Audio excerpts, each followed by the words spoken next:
We should be good for streaming now. I think we don't have any problems. I'm not VPN'd in accidentally. I don't have updates that are waiting to install that are going to delay things. I think we're good to go. Okay.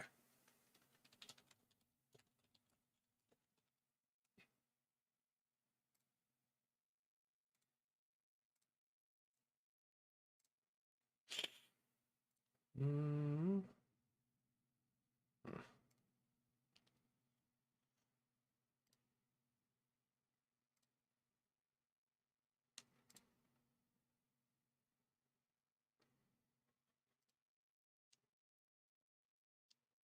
Okay. Here and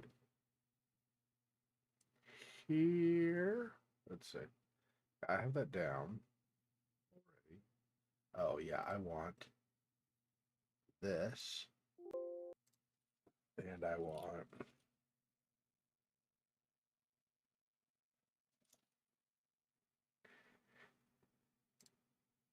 All right.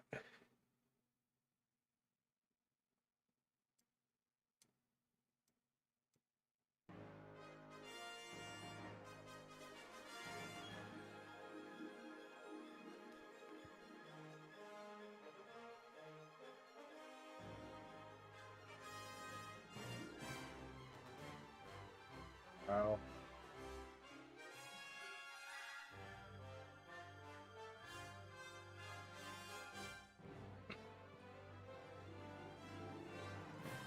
my lips were in the last third of winter, and my lips are doing the annoying. Oh, by the way, super chat time thing.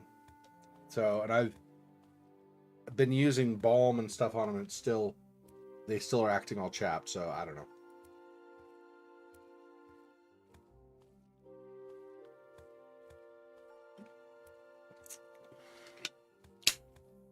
Ah. So for now, we finished with Wilbur, meaning we finished all the stuff, at least for the time being, that Wilbur needed to do down underneath Seastone. So now we're with Ivo. She's arrived, and we need to do something. Explore, as far as I know, is about probably the best thing we can do right now. Look at this. Dolls, toy animals. There are puppies and pink dresses back there. And there's a painting of young minstrels. A remarkable range of goods. Seastone's a harbour town. It's pretty rough here. That shop's asking for trouble with that range of goods, even if some of the seafarers are a bit soft in the head.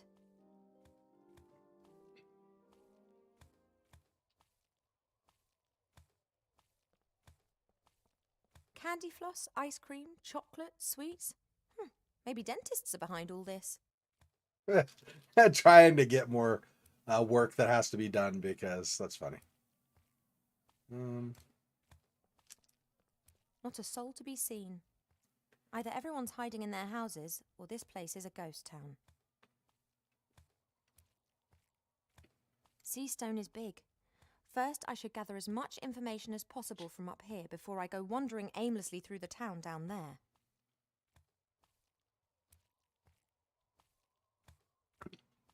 I'm an elf and don't feel the heat and cold as much as humans do.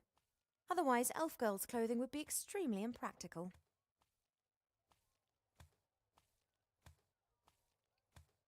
So is that why elves dress all sexy, scantily clad, because they don't need the extra? But the style, of course, accentuates certain things. But that's, just happens to be. It's just coincidence. I'm an elf and don't feel the heat. Otherwise...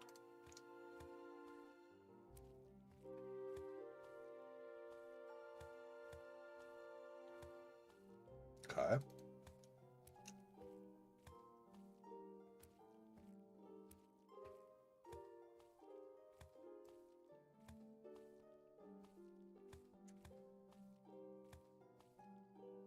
That's unusual. We have pretty much every known plant species in the elf burrow. But this... what is it? Smiling flowers? That's magic, not nature.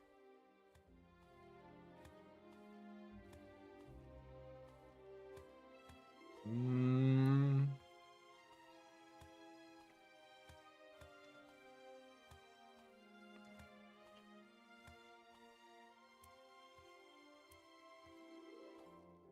Mm. I might have missed something here, but I don't think so. We're just going to go to the gate.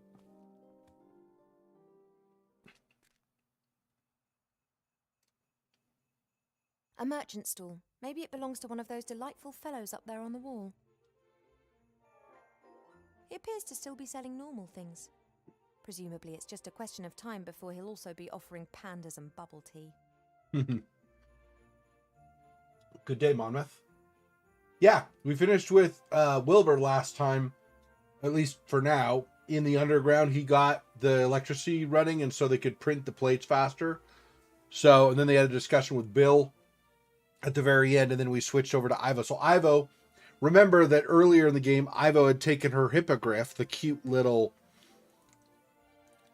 baby hippogriff, and flew away from her elf home and headed to Seastone. Seastone's where Wilbur already is. So now she's in town as well. She's finally arrived. Yeah.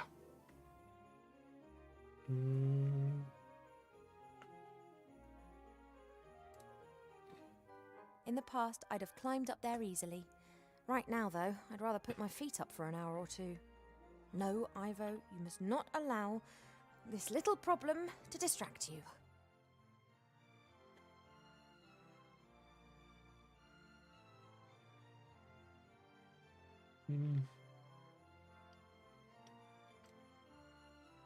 Seastone.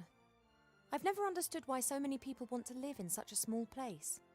The whole town looks like a rubbish tip over a sewer. Despite this, everyone was drawn here after the war. Seastone stood for freedom, the wide world, success. If you can make it here, you can make it anywhere. So you're saying Seastone is like New York or something? That's the motto of New York, right? Or that's at least how the song goes, right? If you can make it here, I can make it anywhere. Or if I can make it there, I can make it anywhere. Anyway.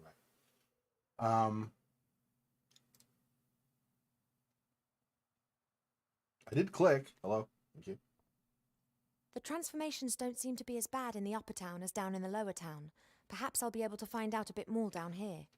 Besides, the gate's locked. The transformations don't... Besides... Okay. And the privy. There's a surprisingly large padlock on this privy. Someone's really not keen to allow their fellow man access to a free bit of relief.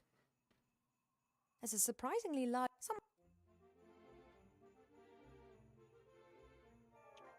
Let's see. What is that the gate again? Yeah.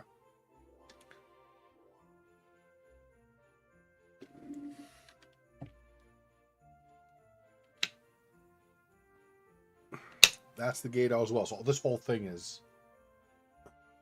So she didn't want to go to the lower town. She said she needed to stay up here. But the gate's locked. What do we have on us? Nothing, right? We've got Master Angler's hat. That's right.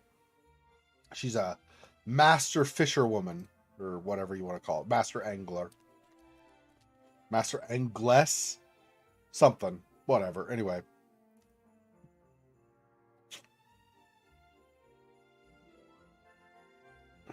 She said she didn't want to go to the lower town. She should stay up in the upper town and look around and figure stuff out here.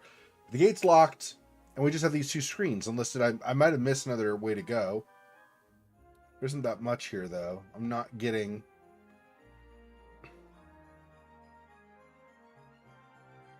Okay.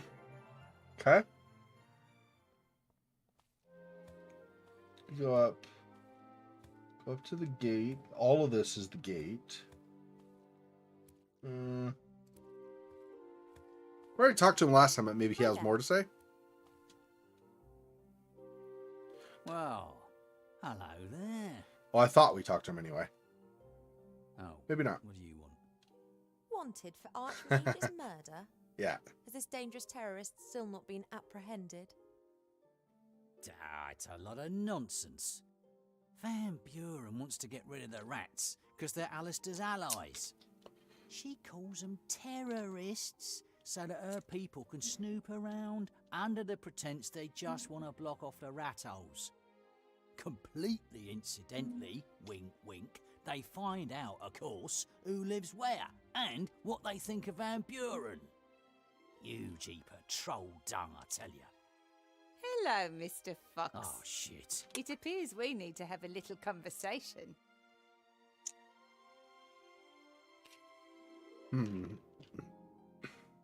You must be Council Leader Van Buren. Clever girl. I wanted to ask you if...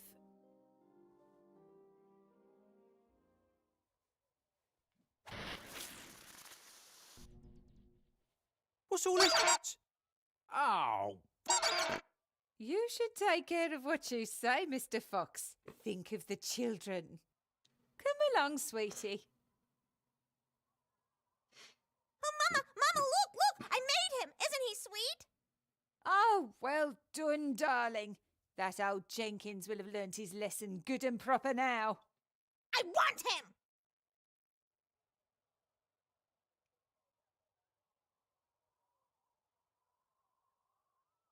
Excuse me, I wasn't quite finished. Oh, yes, you were. Come on, darling. Leave the hippogriff in peace. I want him! Sorry, little one. Buttercup belongs to me. The elf is right, sweetie. The hippogriff doesn't belong to us.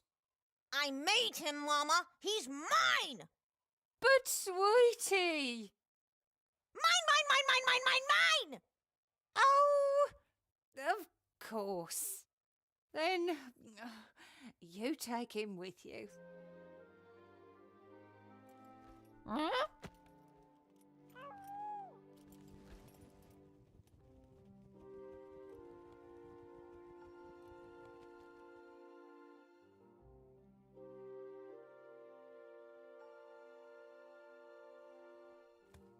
Okay, so now we know, apparently, why the hippogriff showed up the way it did when she got the order to arrive. I was odd at the time, but now we know why. Because apparently the daughter had already started magicking everything before Ivo finished leaving her home. Interesting.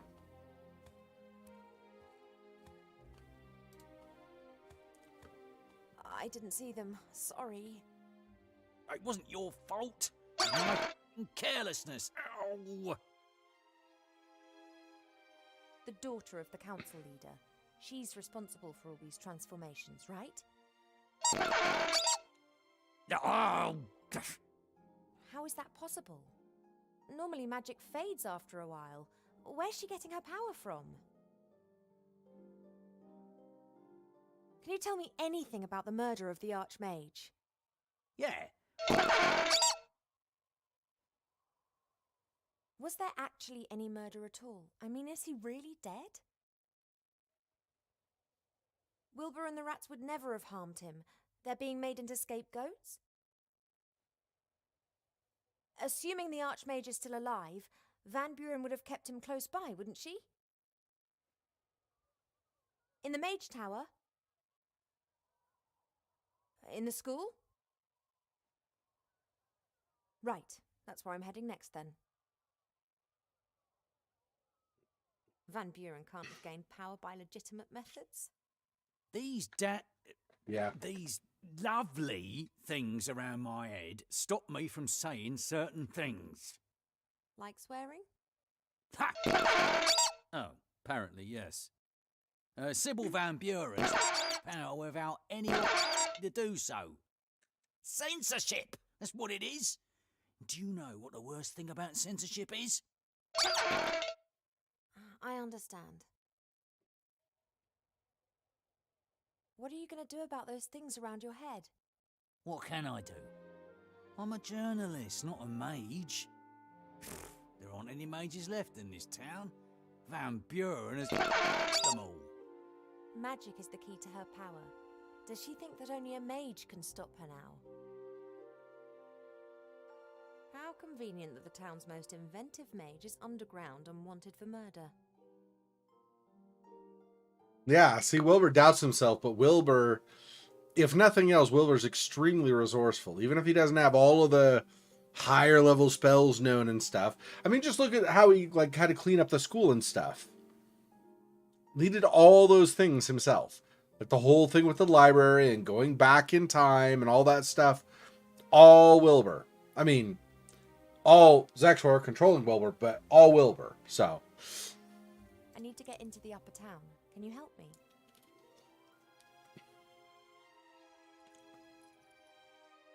Is that the key to the upper town?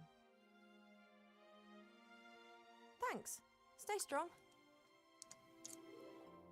He shrugs, I guess. Not like I could do much. Yes, he can actually. He doubts himself because so in the first game, he was not yet a mage, right? He became a mage. And so he had to complete certain tasks for the school. Or for his training, I should say, to qualify to become a mage. And he had to come up with ways to get things done without. Basically, he was given tasks. You need to do this and this and this, right? But for each task, it required some knowledge of magic.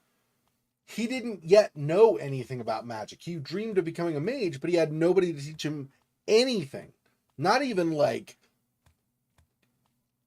basic 2+2 kinds of principles about magic, right? So he had no knowledge about how to do anything. But he did eventually have to do. Now, he didn't cast a lot of spells, but he did eventually learn how to cast some things. They were more minor things, but he did learn eventually how to cast some small things because he was brand new, so he was learning. He couldn't boil an egg starting out. That's right. Right? But when you get toward the end, the first game, for example, that whole sequence where Nate had to fight the orcs and stuff, Wilbur was involved in some of that. So when the army came, for example, Wilbur helped them get rid of the army. Wilbur helped Nate when they were underground, or in the kind of the tombs or whatever it was, going around there. And he did have, I'm pretty sure, I don't think there were many, but I'm pretty sure he had at least a couple of spells he did. So, plus, at the beginning of this game, because my memory's not as good for that first game, but at the beginning of this game, he had a wand and he caused those kobolds to show up, right? Not pixies, kobolds, but he did cast a spell. So, he's not skilled and practiced enough to do the spells correctly, but he can still do the spells.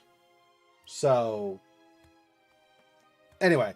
And if you think about it too, like, for example, Van Buren, like young Van Buren, the little girl that's magicking everything, she can do it she can turn a bunch of stuff into whatever else, right? She's not focused or disciplined in doing it, but she could turn stuff into, like, things into different fluffy, pretty, colorful things, right? And she does it because she has that wand. Well, that wand was a wand that Wilbur got.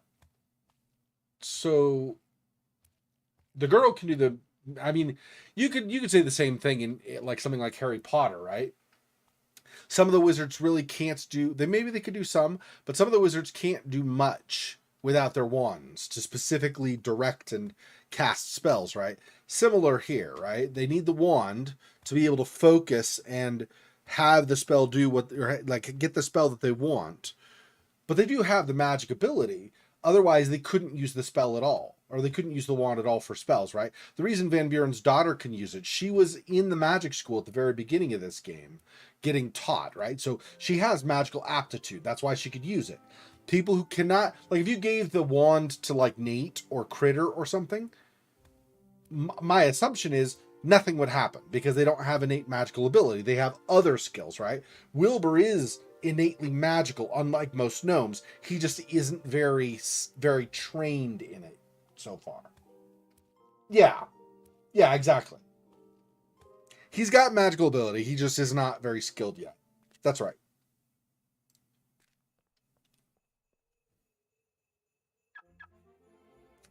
I love how it does like the car alarm. So funny. Stop! Papers, please. You do not need to see my papers. I am not one of the terrorists that you're looking for. You're trying to do some kind of elven magic, aren't you? It's called a Jedi No, mind no, trick. no, I'm just not a terrorist. I'm Princess Ivo of the Woodland Realm. Ah, Princess Ivo.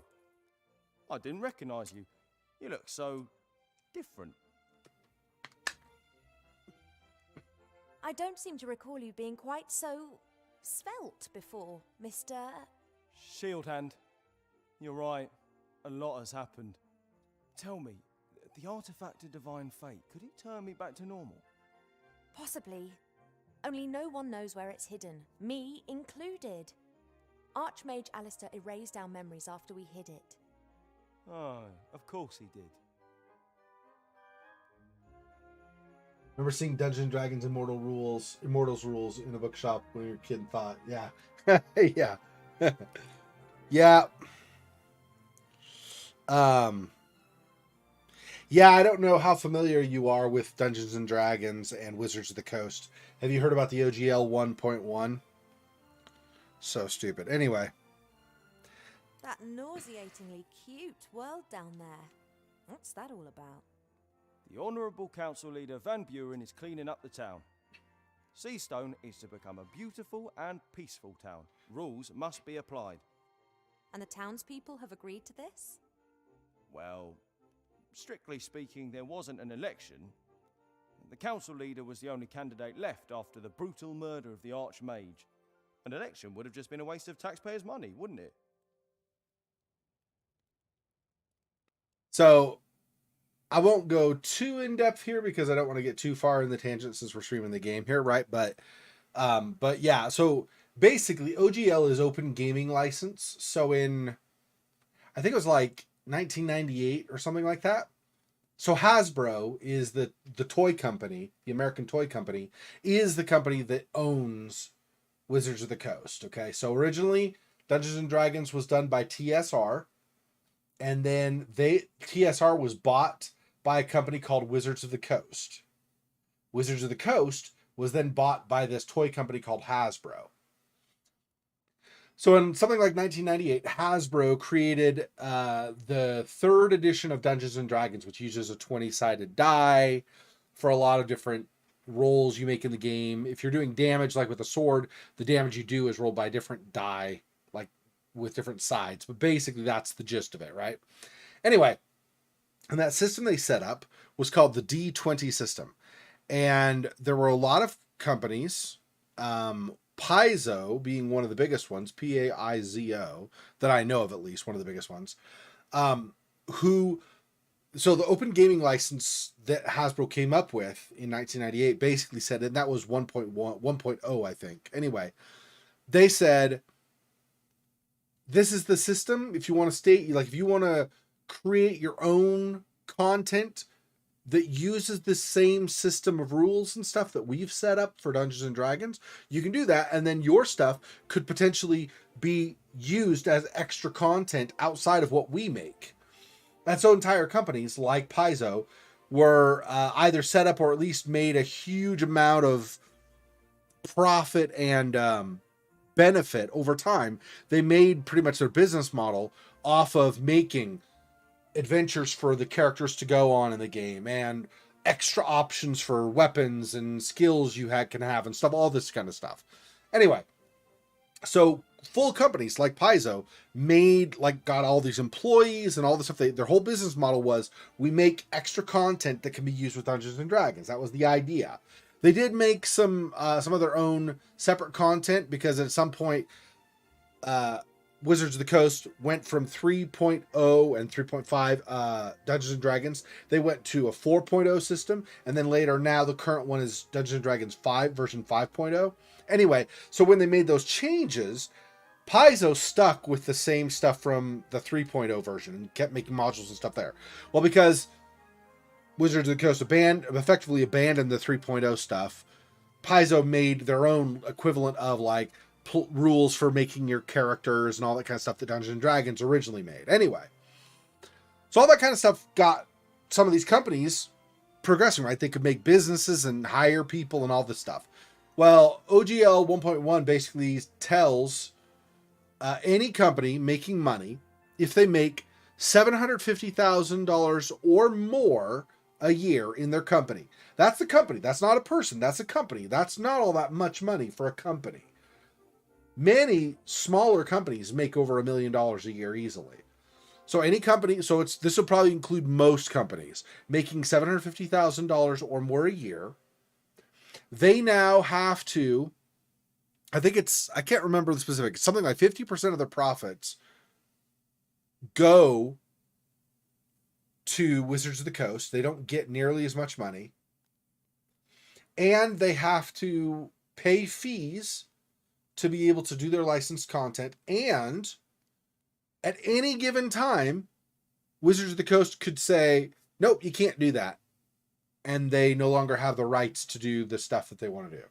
It's so dumb. And I don't remember. I mean, there's I'm probably misremembering some things a little bit. And there are a lot of other things involved in the contract. But it basically, effectively, it's saying, you guys who made your own businesses creating this stuff that could be used with Dungeons and Dragons as extra content, you're all screwed, and now basically you're under the boot of Hasbro because we want to make more money. We're greedy, basically, is what it amounts to. It's so dumb.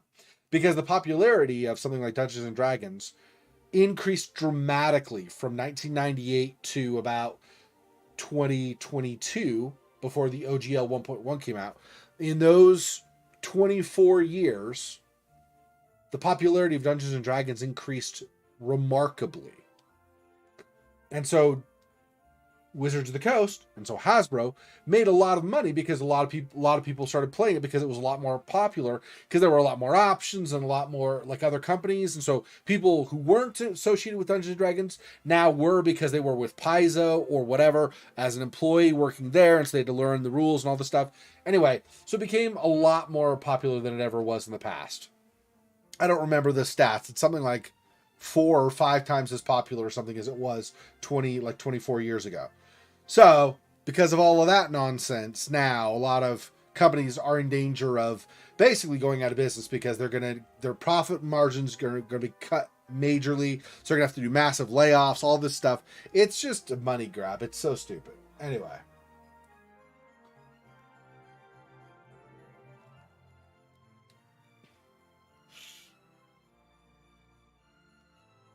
Oh, Gary Gygax. Yeah, Gary Gygax. That was his name. Yeah. Gary Gygax has passed. I think in the last 5 years or so, he passed on. He's no longer with us. But yeah, Gary Gygax was I think there were 2 original creators, friends that did it together, and he was one of them. Yep. Player manual, kept it hidden from a girl because she sees it, will forget it. Yeah. Yeah. Dungeons and Dragons used to be a lot more looked down on in the past, and there's still some people that do nowadays, but whatever. It used to be a lot more looked down on in the past because it was kind of the geeks thing. But here's the thing. With the popularity of the internet and places like YouTube and Twitch, with gaming in general, and all kinds of companies, Sony and Microsoft and Nintendo and so on, creating gaming consoles and what have you, it basically, like, everybody kind of, a whole generation kind of turned into at least somewhat geeky. And so because of that, that's also part of it. But so because of that, all of that stuff that happened, but also the spread of Dungeons and Dragons through these third-party companies, Dungeons and Dragons is no longer a super geeky thing anymore, super nerdy thing. Now, I'm not going to say it's not nerdy or geeky at all, but it's not like you're ostracized from society now if you play it or whatever. Some people might say, it's not for me. And they might kind of make some jokes here and there. But, I mean, I make some jokes here and there about people that spend inordinate amounts of time doing certain other hobbies as well. So, anyway, well, that kind of gives you the rundown. So, it's a pretty silly thing. And it's kind of frustrating. But anyway, it is what it is. I have an appointment with Council Leader Van Buren. Take me to her. Yeah. Are you sure? I mean, she didn't tell me. Does the Council Leader normally discuss her diary with the town guard? No, but... I'm here on an official visit. My mother, the Queen, has sent me to pay the council leader Van Buren a courtesy call. Is there a problem? Of course not, Your Highness.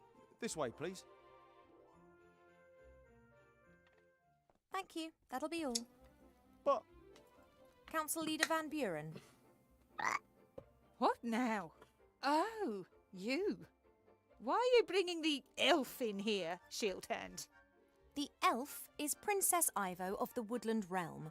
I'm here on official business by order of my mother, the Queen. Princess Ivo? What an honour! How can I be of service to you? Jeez, I'm not saying that anybody with her kind of accent is annoying or anything. I'm not saying that at all. But the way that they have her emphasize certain words and things when she speaks, then Buren is really, it's really well done. She comes across as an annoying person. Yeah, well, yeah. If this is where they're staying, obviously the daughter is going to be like bling blang bloom everything color. So, yeah. I can see that you've redecorated in here too. Pretty. I can't believe that the Queen of the Woodland Realm has sent you to pick up interior design tips from me. No, it isn't like that. I'm just amazed that the inhabitants of the town didn't raise any objections to the new style. Princess Ivo, how can I be of service to your mother? Your mother. Very northern British accent. We received the sad news about the death of the Archmage. Yes, terrible business. Almost unbelievable. A powerful mage like Alistair simply murdered, just like that. The rats and that Weathervane, they tricked him, my dear. But don't you worry, we're hunting them down. We're having every rat hole in the town sealed up. I know Wilbur Weathervane and Remy de Dumas. We're friends. What are you saying? Friends? With terrorists?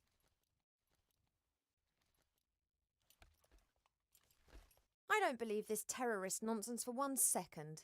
If there are 2 sides to this story and Wilbur and Remy are on one side, well, I'm pretty sure that Alistair would have stood with them, and that side is the right one for me too. So, you are a terrorist, and you admit that quite openly. I'm the Queen's daughter on a diplomatic mission, and I'm trying to make an assessment of the situation. Do you know how difficult it is to get hold of a fully trained hippogriff? It cost me a pot of gold. I will happily supply you with an IOU. Is that all? An IOU. Yeah, that's super useful. I totally believe you're going to pay me back someday. Jeez. The last time I was here, the town was full of people. Yes, we have cleaned up. That encampment in front of the gates was unworthy of the town. I agree, but where are the refugees? Gone. And that's why the citizens of this town can live a decent, orderly life now. A decent, orderly life according to your standards? According to the right standards. There's no crime in Seastone anymore. No beggars. No one breaking the rules. How can I leave the rest of the world to remain in a state of chaos, disorder and brutality? You can't impose your ideas onto all humankind. They have to follow you of their own free will, or not, as the case may be. That was how things used to be done, but now there are ways and means of ruling more efficiently. Wow. I mean, she comes off all like, trying to be polite and stuff, but I mean, she says the same stuff any authoritarian says, right? Just like the last season of Game of Thrones, right, where Daenerys Targaryen basically says, where Jon Snow, I should say, talks to her and asks her, well, so what about people who don't believe in your way or whatever? And she says, we'll make them follow. Basically, she says that we'll make them follow what is right. And it's like, is it right to make them follow you? I feel like something is broken here. If that's your attitude, then I've heard enough. Goodbye. Wait! You're not about to go and fetch a certain artifact, are you, by any chance? Even if I knew where the artifact of divine fate was, I wouldn't use it. Oh, Alistair's girl. But you must see that I can't take any risks. Shield hands, put her in jail. What? But Lady Van Buren, she's an envoy of the Queen and her daughter. I will pay a visit to the woodland realm and explain from queen to queen. From democratically elected leader to queen. Yeah. This way, please, Princess. Come any closer and I'll box you.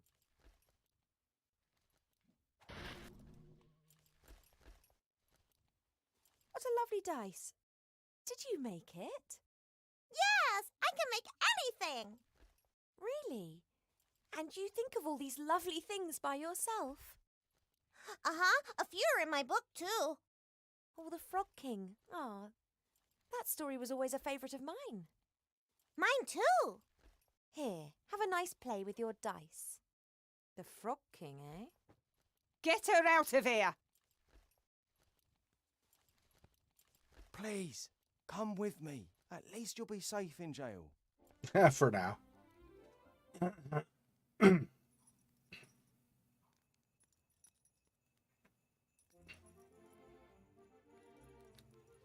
It's interesting that they did not correct it. Should be a die, multiple dice. No, that's not quite straight either. Try again.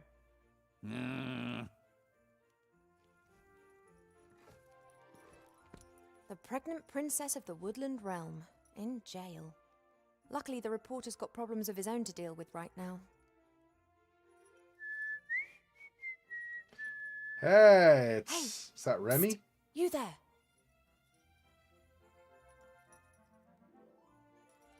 It's a rat, Do you know anyway. a rat called Remy de Dumas? You're Ivo, aren't you? Oh, that's Timmy. Do we know one another? I followed Uncle Remy and hid while you were having all those banquets and receptions. You were there, and Wilbur, Captain Nate, and the Critter, and Archmage Alistair. It was all very festive. Can you fetch Wilbur or Remy so they can rescue me? I can rescue you. I'm in the Resistance. Yeah, of course, but perhaps your uncle... Oh, he's on a mission. But fortunately, there's a rat here who can help a princess in need.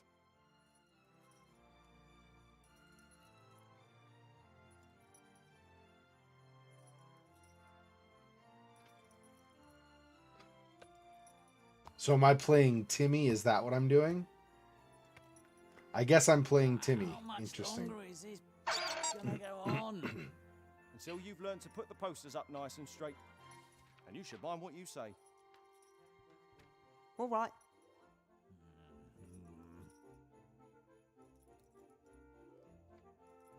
Many say Mr. Shieldhand is the worst town guard Seastone has ever had. Us rats see it differently. He's lazy, not particularly clever, and when he does happen to patrol the streets, his armour clanks and creaks so much you can hear him from miles off. Perfect. No. That's not quite straight either. Try again. Hey, Silhouette, welcome. I did not expect to play Timmy. Interesting. Okay, well, I guess we're playing Timmy. This fire is lit every night. Mr. Shieldhand used to enjoy grilling sausages on it. But all that stopped since he lost one of his dimensions. I wonder what he does when it rains. Comfort yourself with your food anymore. Oh, I'm not blaming you. And I've already found something else to pass the time. Spit spot.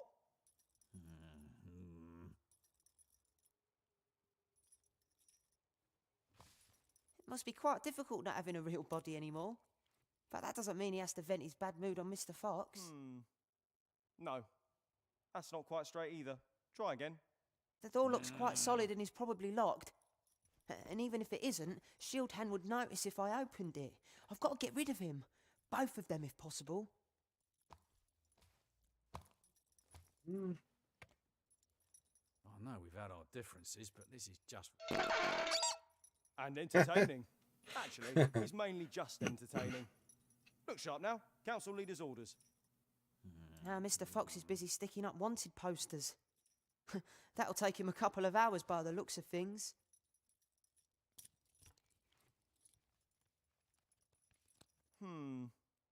No, that's not quite straight either. Try again.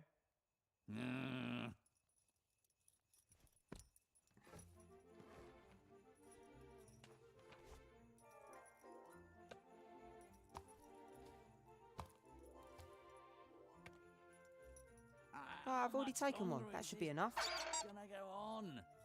Until you've learned to put the posters up nice and straight. And you should mind what you say. Never mind the fact I'm not on it. I don't want to help distribute this rubbish. I don't know why it was an option.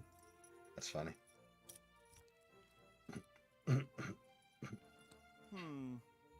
No. If I lie the poster That's on the not quite chair straight and either. Shield Hand Try sits again. on it, it'll stick to him. But would it be of any help? He'd end up getting a commendation for turning himself into a walking advertising board.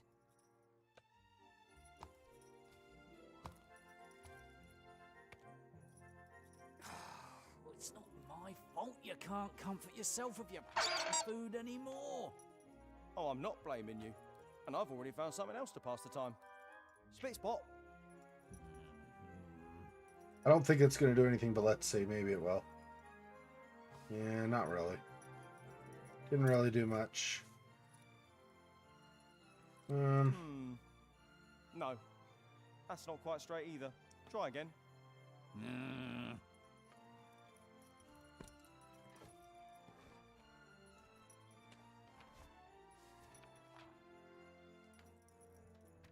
All right. Don't know what. I know we've had our differences, but this is just... Looks like there's paste. And entertaining. Troll spit or Actually, some it's other mainly kind of just glue in the bucket. entertaining. Look sharp now. Council leader's orders.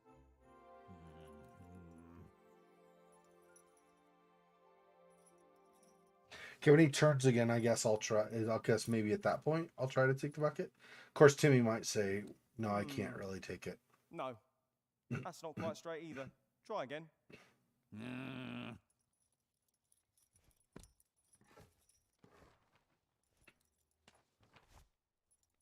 The bucket is clearly too big and too heavy for me. I couldn't even pull the brush out of the paste without being spotted by Mr. Fox or Mr. Shield Hand. How much longer is this gonna go on? Until you've learned to put the posters up nice and straight. And you should mind what you say. A couple of bits of charred wood have fallen through the grill. I'll take one.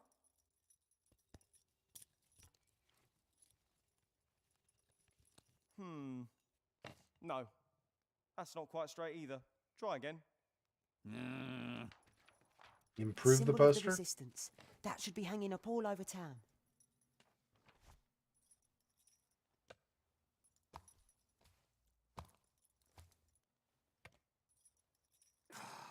It's not my fault you can't comfort yourself with your food anymore. Not a good Oh, I'm idea. not He'll blaming arrest you. me as soon And as he I've already sees found me. something else to pass the time. Spit spot.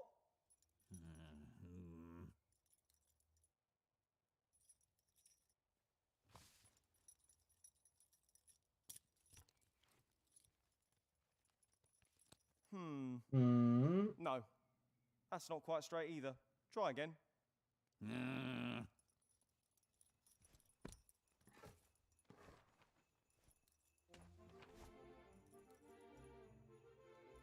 And then he uses it, and then what happens?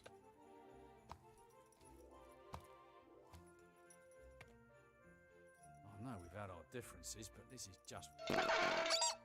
And entertaining. Actually, it's mainly just entertaining. Look sharp now. Council leader's orders.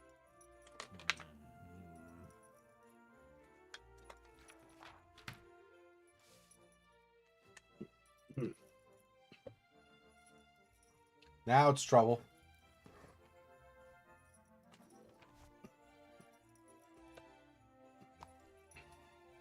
What? Oh. How much longer is this gonna go on? Until you've learned to put the posters up nice and straight. And you should mind what you say. All right.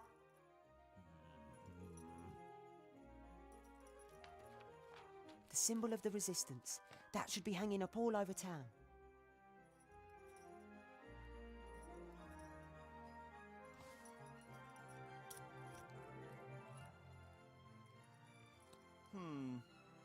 No, that's not quite straight either. Try again.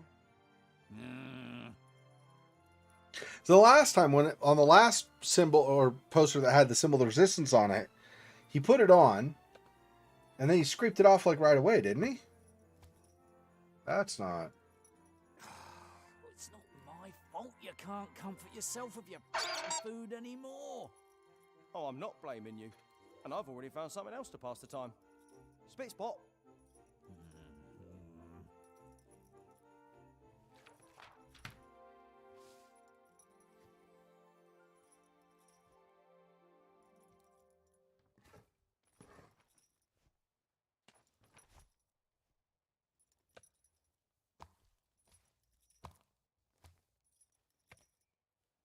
I know we've had our differences, but this is just...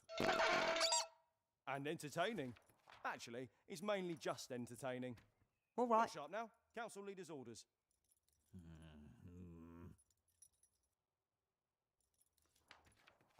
The symbol of the resistance.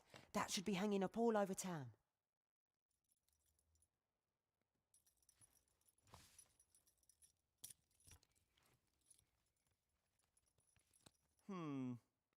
No, that's not quite straight either. Try again.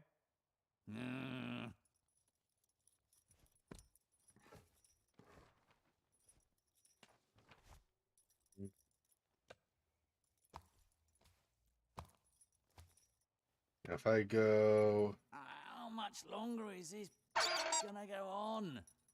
Until you've learned to put the posters up nice and straight. And you should mind what you say. So he goes. Now Not I possible grab. right now. Oh, I gotta wait.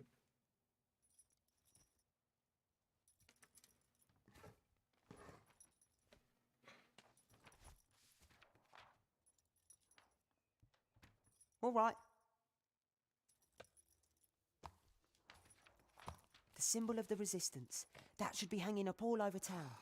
It's not my fault you can't comfort yourself with your food anymore. Oh, I'm not blaming you. And I've I wonder already if I found have. something else to pass the time. It feels like Spit this spot. isn't progressing though, right? Because I'm just going in circles. He notices and then he.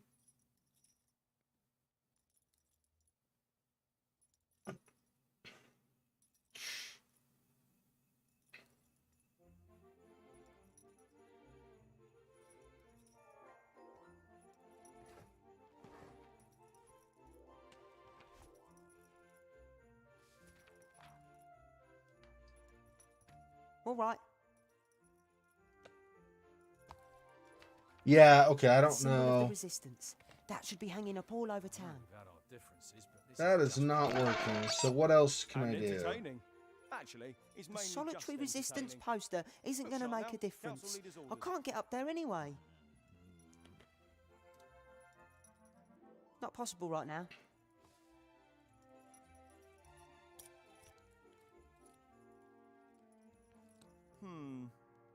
No, that's not quite straight either. Try again. Yeah, I don't think this is really okay. But I can't go. I tried going over here. It's not letting me. So I have to do something with this. I just don't know what I'm supposed to do with this because it's not working out. How much longer is this gonna go on? Until you've learned to put the posters up nice and straight. And you should mind what you say. See, all of this is take a poster. I don't want to do that. Not possible right now.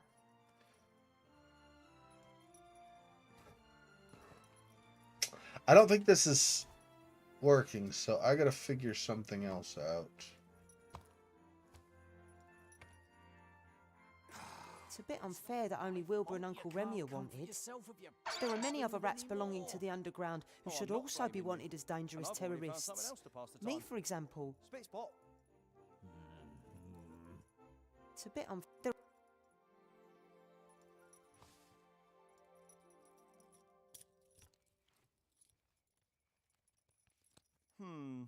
It Must be quite No, difficult not having a real That's not body quite anymore. straight But either. that Try again.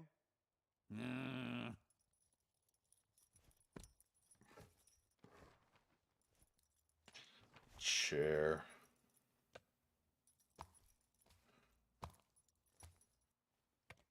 Maybe I do it once he gets up. No differences, but this is just. And entertaining. Actually, it's mainly just Maybe that's why I'm entertaining. putting it on the chair and then Alright. he'll sit on it and then Council it'll be leader's on him orders. or something. the symbol Rat of the strength. resistance. Yeah. That should be hanging up all over town. Okay, let me see. Has him go over and look at it. Back to Time the to chair. turn Mr. Shield Hand into an advertising No. figurehead for the That's resistance. not quite straight either. Try again.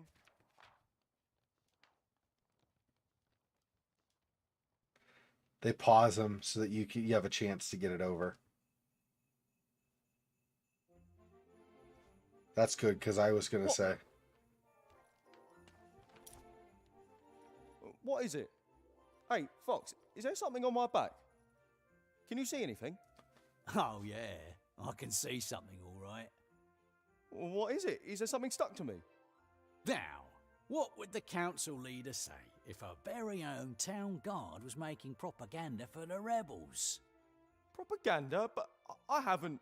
Don't worry, I'll get it off.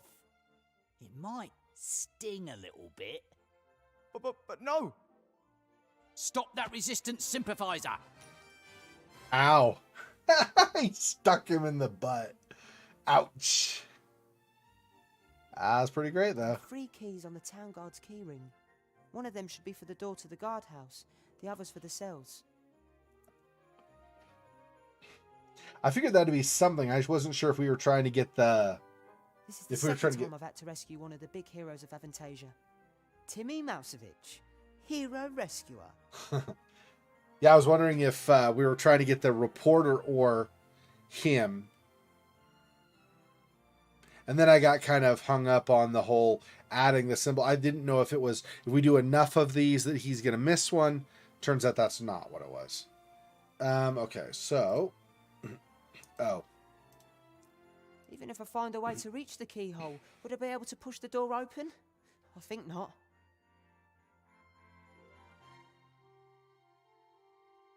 Oh, I just give them to her, maybe? Ivo, I've got the key. Really? Well done. Can you reach it? No, but I've got a blanket in here which I can rip into strips.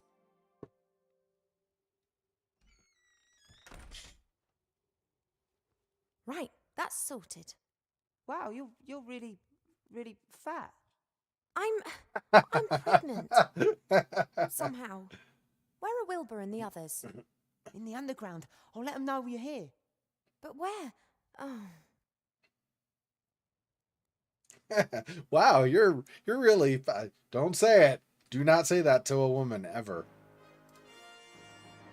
Somebody does not know.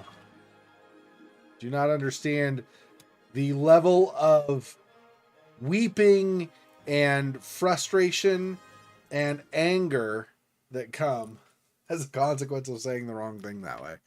I'll be right back. I'm going to use the bathroom really fast.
So I had, by the way, a fun little experience at the beginning of this last week. I was using a pan on my stove, that had some oil in it. And apparently some of the oil was in such a way in the pan and with a certain amount of heat on that spot that the oil popped and it leapt up and landed on my arm, and I got a 2nd-degree burn from that. I had to even like sterilize and then use a needle and puncture it and get the liquid out of the blister, and it was awesome. From celebrated hero to enemy of the state number 0.5. Steep career path for Wilbur. A bucket with an evil-smelling, sticky, slimy substance. If I ever need anything like this, I'll know where to find it. In other words, I'm never touching that with a 10-foot pole. If I do my job right, then soon I'm going to be an enemy of the state. And looking at this regime, I'd regard that as an honor. If I do my job... Okay, so it's just, that's the comment on the posters and that's it. Okay. No big deal. Let's see.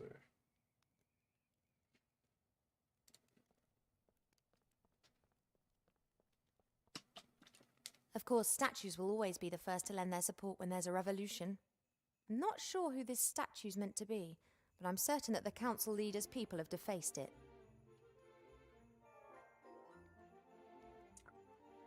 That actually would be defaced by Wilbur. But we'll pretend it's Van Buren because she's a jerk anyway, so. A horrid, horrid person.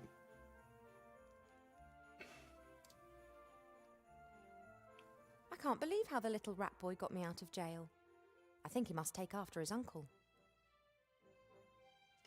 Yeah, Timmy is pretty awesome, I gotta say. He even was trying to...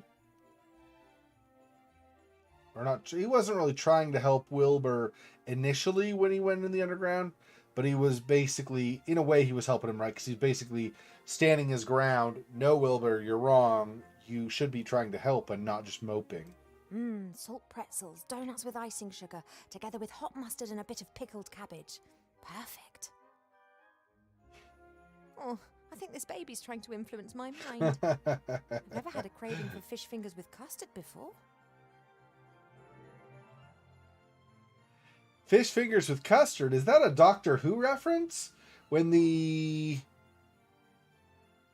10th Doctor met Amy Pond that first night, he was totally like just ravenous for fish sticks and custard. Pretty sure that was the 10th Doctor, right? Matt Smith's Doctor.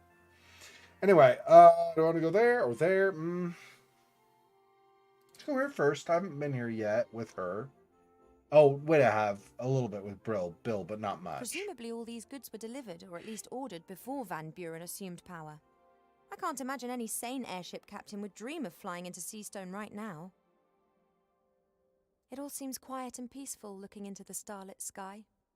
However, there are unbelievable powers and great tragedies occurring up there.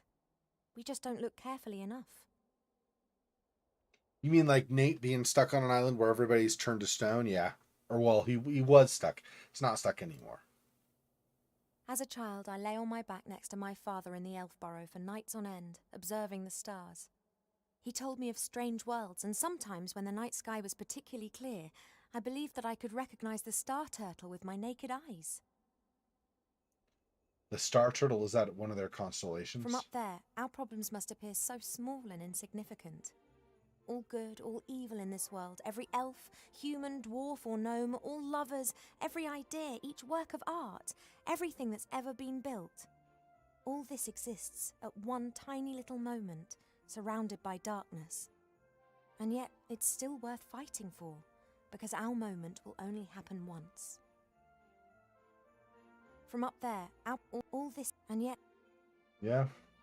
Wise words. Who would have thought we would have wise words while playing a game that tends to be silly and is just a point and click. Fun, but don't really look to it for counsel normally. But apparently we got some wise proverbs spoken now. Not a proverb exactly, but anyway. That crane's new. Seastone's merchants have been very creative where business is concerned.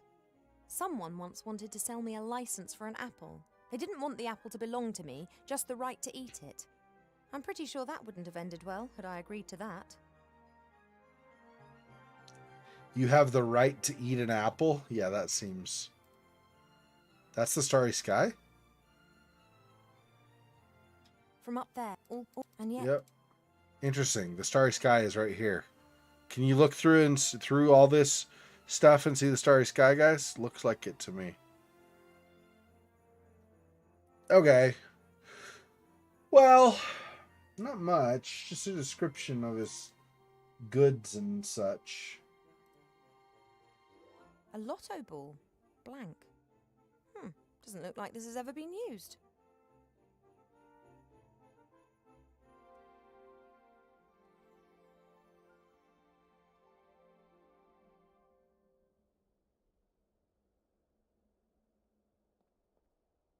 The Mage Tower in Seastone is notorious. It's been said it has a mind of its own. It confuses people. It's said that visitors the town didn't like never emerged again after venturing inside. If that's true, that's friggin' scary. It's like a death trap. Wilbur wrote very excitedly to me that he, of all people, had been appointed as the first professor to the school by the Archmage. I think he was very proud, but also a bit intimidated because of his colleagues and the students. Those are the kind of worries that we'd be grateful for right now.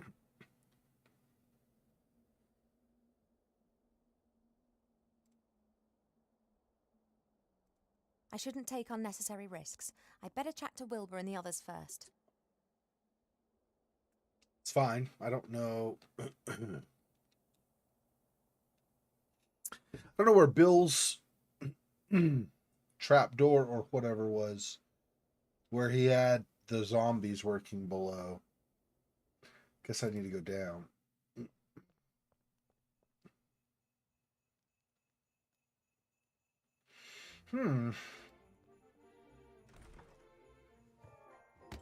Oh, there's Bill. Huh?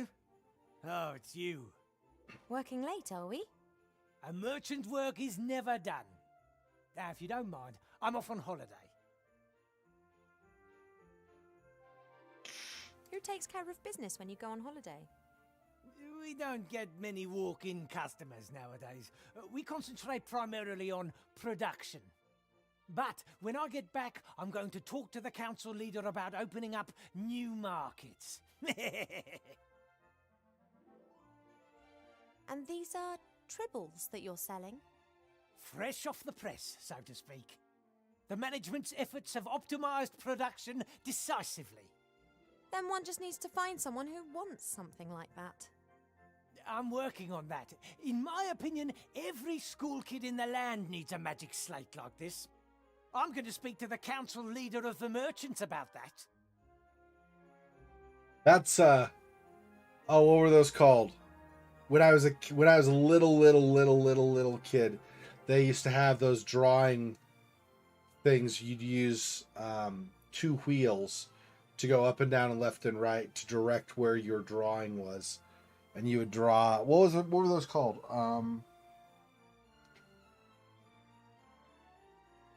I don't remember. I remember using them. I don't remember what they were called. I've not used them in forever, decades. So. What did you say? Where's the entrance to the underground? I didn't say anything, and you've got no business down there.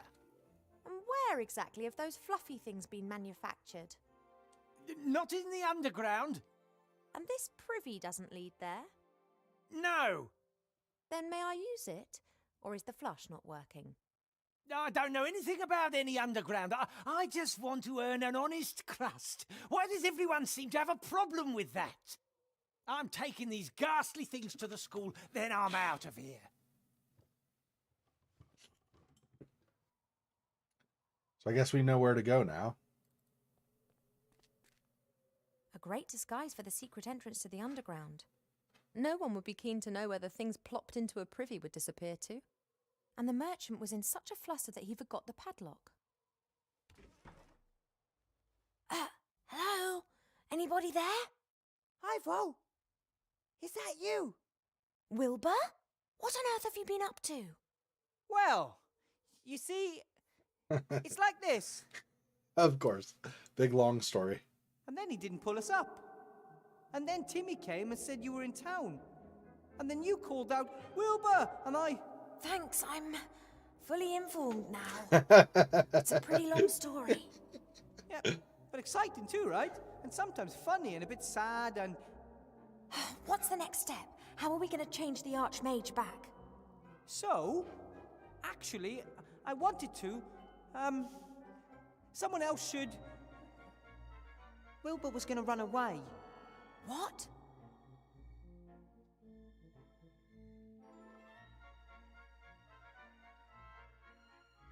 Run away? Well, not really. Of course not. We can't simply leave the town to this dreadful Van Buren. And from what we know, it's likely Munkus is sneaking around here as well. So what do we do? First, I'm going to get you up here, I guess. Then we can work out together how to rescue the Archmage. But Remy's right. As long as the wand still exists, there's no way we can defeat Van Buren. Master Alistair will know what to do. Don't rely on me. Rely on yourselves and on your friends. What? You have to speak up. That's what the Archmage always said. Remy believed him. That's why he took the matter into his own hands. What's happened to Remy? He's relying on me. I'll follow him and we'll find a way to destroy the wand. You pull the zombies and Nate up, and then come up with something for the Archmage. Maybe we can also help one another a little. Maybe we can use the basket to exchange items and talk to each other through the hole. Okay, sounds like a plan. Go get Esther, Gulliver. Time for some fresh air. I don't know how to thank you, Wilbur. It's all right. Our second child will definitely be called Wilbur. What do you say, Nate? Want to see the stars? Yeep. You wait here, Timmy. But I can help. You sure can. If you hear terrified screams coming from the hole, then think of something. Think of You are something? going to find Uncle Remy, aren't you? Of course. Think of something is the plan, huh? Sure, that makes sense. The rope has served me well twice already. Maybe it'll hold up for a third time, too. If this were not the game it is, this would just lead to tears. Come up with a plan while you're just sitting around. Okay, sure. You know, somehow I can't think of anything witty to say about this rock. It's heavy, probably. Anyway. Can't think of anything witty to say. Okay, so rope around here, I assume, right?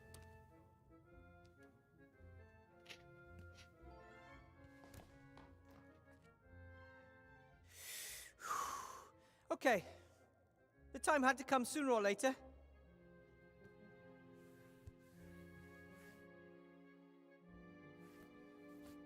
Ah! Oh, hello? Another one. For years no one visits, and now all this activity.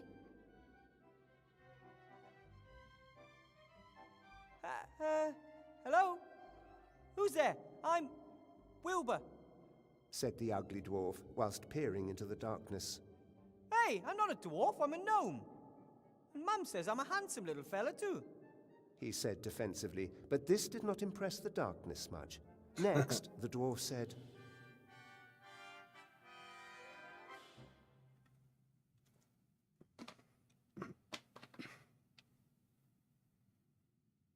Who are you? And why don't you come into the light so I can see you? We can't. Well, we could, but we just don't want to. We are gods. We can do anything. You're gods? He froze, as if struck by a bolt of lightning, whilst the implications of this danced wildly around his head. Actually, no, not really. But you must. You are speaking to gods. What exactly are implications? Hey, hey! Two cannibals are eating a clown, and one says to the other, "He tastes a bit funny." Oh, do be quiet. I'm trying to create atmosphere here. Terrible joke. Isn't it about time for a riddle? Not that I have anything against creepy voices from the dark, but maybe we could have a little light here? Why is it dark? And what could you do to make it light? The young hero stood in a beam of light, surrounded by the deepest darkness, and the voices said, Two trolls look up into the night sky. One asks the other, "What do you think? Is there life on the moon?" And the other replies, "Well, of course! There's a light on, isn't there?" Ugh. Fantastic. Fantastic. If you're gods, then can't you just say something like, "Let there be light," and it gets all bright in here? Two trolls are looking up into the night sky, and one says to the other, "What do you think? Is there life on the moon?" Not again. Of course we could create some light. Or it could simply just be light in this cave. But where's the challenge in that? But said the little dwarf, why does everything always have to be so complicated? and stamped his foot on the ground. Say what? You have to stamp your foot on the ground. What kind of gods are you? Well, we are... Wait! He has to create light first. Did a rat in a hat pass through here? asked the gnome in a brave voice. He, however, didn't know at this point that he would be leaving the caves without his friend. You know something about Remy? That's what one calls foreshadowing. It's a device used to keep the audience entertained. Showing something other than complete darkness might also be helpful. He's got to solve the riddle first. So what's with Remy? Was he here? Where did he go? Oh, I've got another one. One politician says to the other, "I don't know why no one likes us. We don't do anything." And what exactly has that got to do with the story? Thank you for the conversation. I'll look around a bit. Not without any light. Hey, two cannibals are eating a clown, and one says to the other, "He tastes a bit funny." Just repeats the same jokes, huh? Haha. So, till next time. You scared him away. He liked my jokes. All three of them? But what's so funny about that? I found it funny. The fact that that everybody's making fun of his terrible jokes. Aside from the light coming through the hole, you can hardly see a thing down here. And I think I need more than just a torch or something like that. It sounds like I'm in a fairly large cavern.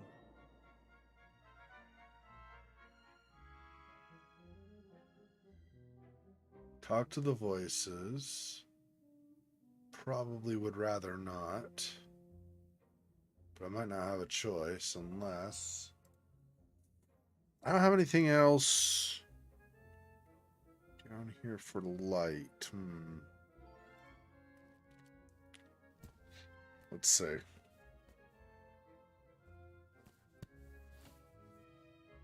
Up's even worse than down. Wilbur, have you found Uncle Remy? Not yet, but I'm working on it.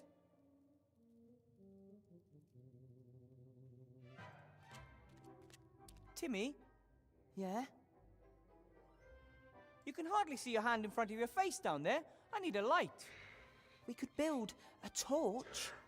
Not only is it pretty dark down there, but pretty scary as well. A flickering torch that casts shadows? No thanks.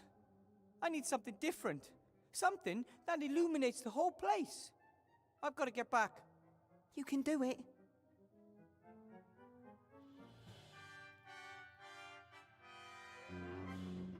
Trying to think if anything in Gulliver's Place or where Esther had been will maybe cast a fair bit of light. Or maybe a candle in here even. Is she cooking again? She is. Oh, but the candle is still, it isn't there now, so it must still be over here. Without Gulliver, Esther, and Nate, everything down here looks even more desolate. The three of them took everything really important up with them. And Ethel still has a watchful eye on the rest. Probably best if I leave everything as it is.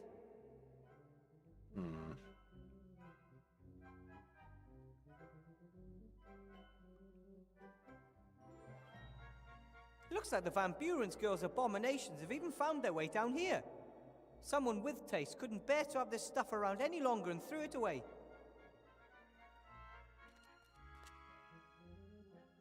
Mostly toys. And, oh, what's this? A hand mirror. I'm going to take it with me. Could come in handy somewhere. Wonder if we're gonna bounce light or something. Maybe that's how we'll light things up down there. Maybe. Let's talk to Ethel. See if she has Hi, Ethel. something to say. Or is she just cooking and that's it? Oh, you always have this habit of creeping up on me. You and Esther did a great job with that fluffy paint. Although, I'm still not sure I understand it all. What's so difficult to understand? Yellow and blue give you green, pink and fluffy give you fluffy pink. There's a colour called fluffy. Fluffy jumpers are dyed with it. Many wash powders are made almost entirely of fluffy. Oh, young people today, absolutely clueless with regards to alchemy. You and Esther got along well together, didn't you? Surprisingly, yes. Didn't want to eat me or anything like that. Nice person. Gone now. I'll miss her. You could visit her sometime. Lots to do. But yes, maybe. I followed Remy down into the dark hole. Ooh, what's it like? Dark. Then you need to sort out some light. Chop chop. I have to be going, Ethel. If you need stew, you know where to find me. Yeah, so all this is gonna be is just stew. It's what I kind of suspected, but since there was the potential for a bit more conversation, which did happen. Yeah, I think we're gonna have to use the mirror somehow. Still don't know totally how, but let's try it. Let's see.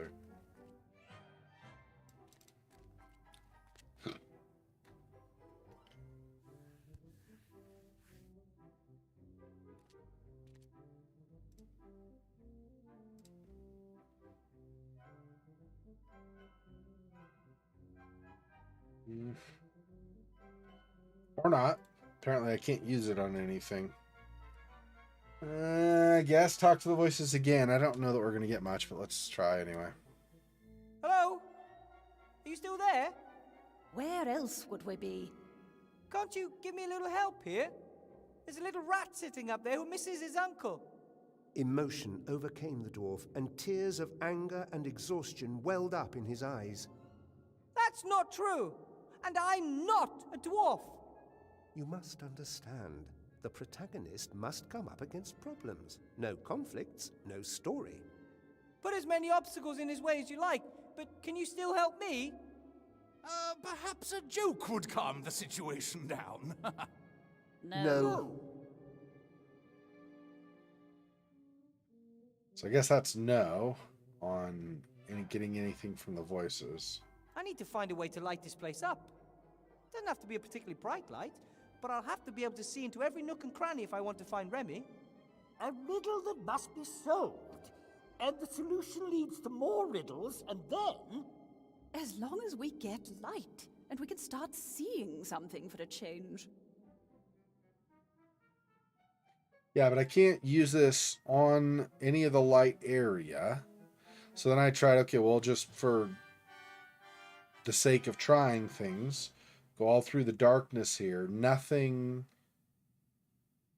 allows you to use the mirror on it. So I don't know. Okay, I think it's not down here. Maybe we get the light source from up above. Like we use the mirror on some light up there? There's got to be some way.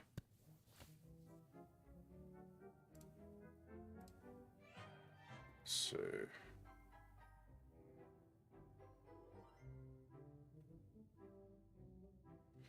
maybe not. Strange. Use the bathroom again. I'll be right back.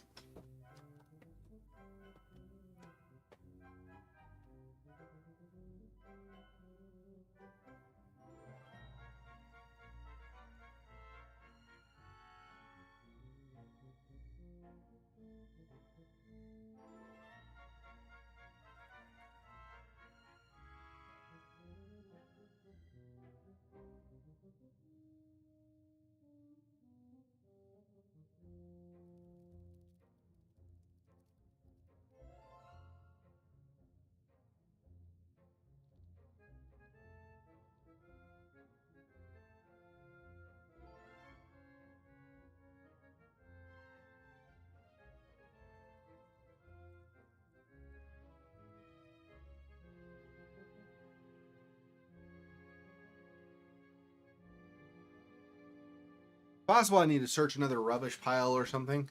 My guess is, though, it's more likely, well, I mean, I might still need to get something else from a rubbish pile, but it's most likely I need to connect the mirror to something else and then from there, but I don't know how I'm going to manage that.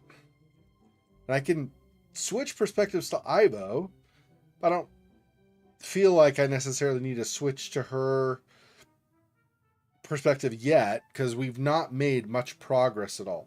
Excuse me, but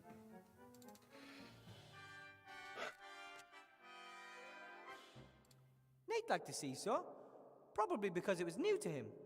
There are so many new things waiting for him up there. I almost envy him having the chance to experience it all for the first time.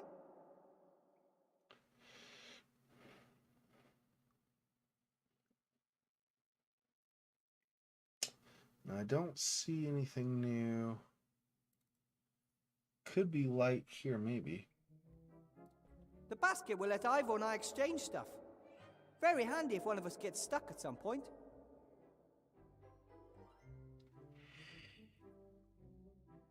Maybe that's what I need to do, is switch to Ivo and have her put stuff down in the basket. Maybe. Because I don't see other stuff with Nate, so maybe not. I don't know. I get the impression they would go through thick and thin together. They simply belong together. I'm really envious of that. Yeah, well, if Nate wouldn't have been a tool bag and just left.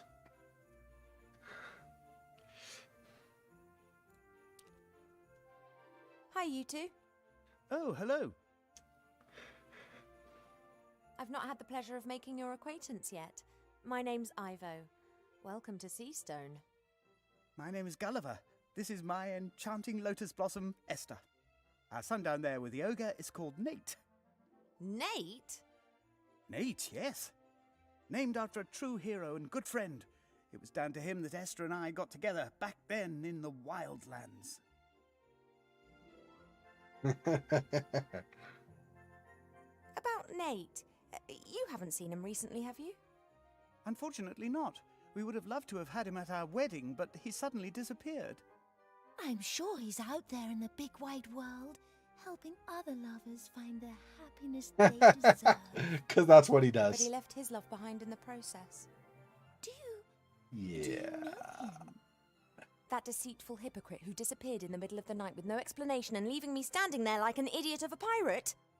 No, I don't know him. Not anymore. Yeah. It was at this point that Nate refused to acknowledge that he blew up. Yeah. It's not safe for you here in Seastone. Not for anyone. I know, but where else can we go? Zombies and the undead aren't really welcome anywhere. People think that we eat their brains. But to be honest, they really don't taste of anything. Ew. Or perhaps you'd be better off in the wildlands. There are loads of people like you there. Why do we have to go? Just because other people have a problem with us? That's not fair. Wilbur talked about the machine that you built together. Maybe you can bring it up here and build slates for yourself when everything's returned to normal. I don't think so. Only Bill knows where to get the intelligent stone. And he'd claim I've stolen his idea. He can afford ghouls. Worse, lawyers. Anyway, where am I going to get the gold? Who would even lend me a copper piece? Don't give up, Sunshine. Small setbacks are a part of death. Esther's right. Those who fight may lose, but those who don't fight have lost already. Says the young, pretty and rich elf princess. I've got to go now. Bye, you two. Bye. Bye. Yeah. So they didn't have the option or anything, and not that it needs to happen, but I mean, Ivo's the type of person, based on what we've seen in the previous game and this game so far, where she would, if she could come up with it, she would just give money to people like this because she know that because she sees that they're nice and she wants to help them out, right? It'd be like the queen, or like the king, now the king of England, giving money to whomever he wants because he's got he's got billions and billions and billions of dollars, right? One of the world's billionaires, I assume, just because of all of the resources of the crown over centuries. Might not be true. I don't know. It is possible it's not true anymore. I don't know. But I don't know what I'd talk to Wilbur about right now. And quite honestly, I'd rather only stick my head down there when absolutely necessary. can Wilbur maybe talk to her? Yeah, there we go. This is the basket, but I can go through this.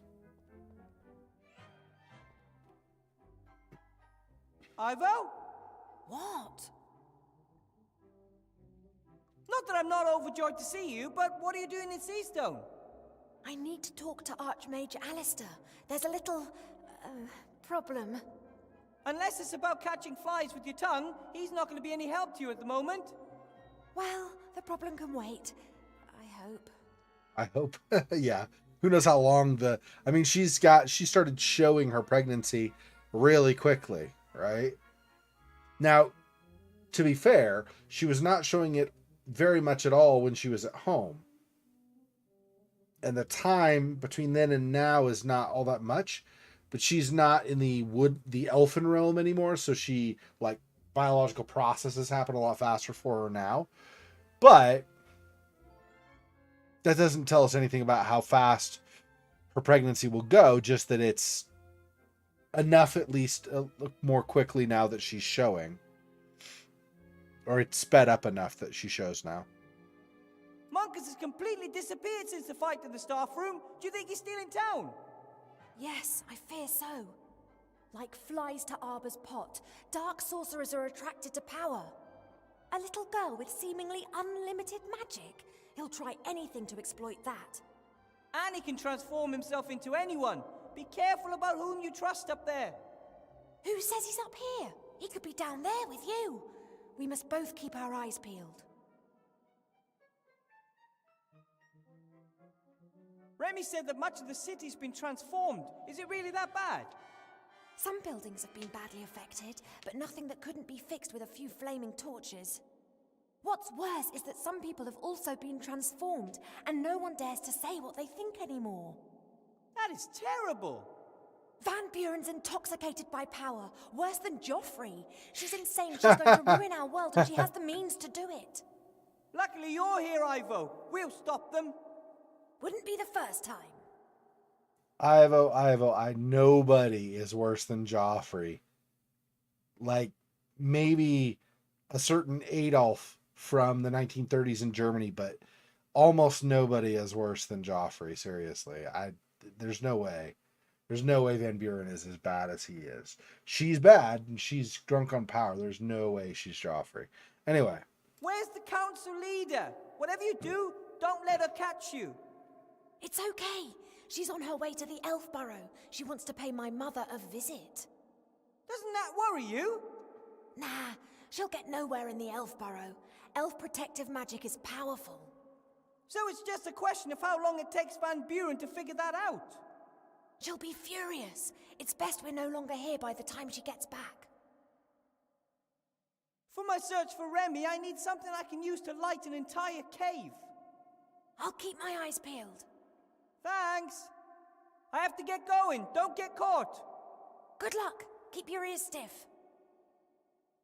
Your ears stiff? Not sure what that means.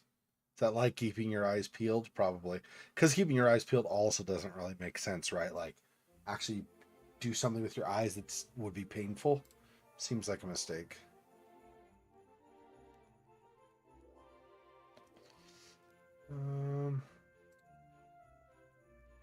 If I do my job right, then soon I'm... If I do my job right, then soon I'm going to be an... Oh yeah, being an enemy of the regime is an honor. I see. For a second I saw the beginning and thought I'd already said it, but then I saw honor at the end and I was like, what? But I was like, oh yeah, it's an honor to be an enemy of the regime. That makes sense. When the cat's away, the mice will play. Let's go in. What the... You could have hit me. Yeah, whatever. No one's allowed to enter the school as long as the council leader's away.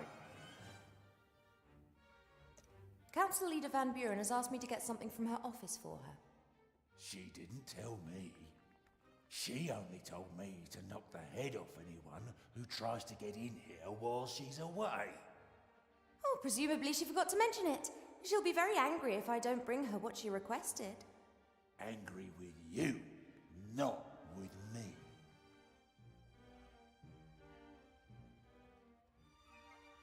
Oh, somebody's really on the ball here. And really decisive. Well done. Yeah, no problem for a professional like me. Oh, I'll mention that in my report. What report? Oh, I'm not really permitted to tell you, but let's just say a positive evaluation should give your career a boost. But I'm exactly where I want to be. Really? Sure, otherwise I wouldn't be here. You really must have a ball every day harassing people. A smart guy like me can really make good in this world. But you're destined for greater things. Go out there and prove it. I could, but I don't wanna. Let everyone else bumble around if they wanna. They always come crawling back asking for help at some point. And I just say, deal with your own shit, you bumblers. Ha! Oh, what a delightful conversation. Well, it's no surprise you liked it. Conversations with the one and only Grumder Klimpus are always a laugh. It was rather disappointing for me. But you did your best. His general appearance is not exactly pleasant, and his most defining feature is his melodious stink. Think you're something special because you know all these long words, eh? Pathetic.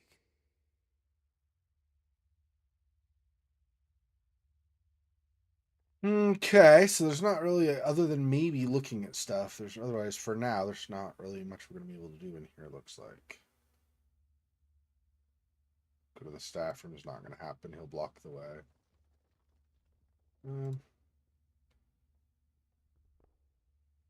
Okay, let's see what else. So, light source for Wilbur, if we can find Can't one. risk starting a fight with the troll.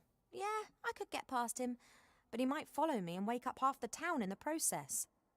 Annoyingly, I can't trick him either. He's just too stupid for that.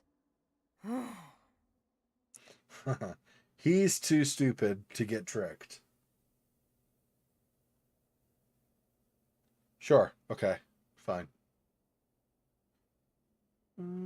So I can't take the lantern here. I was thinking maybe we'd find a light in there, but I guess not yet. And then when I came out here, I thought maybe grab the lantern, but no.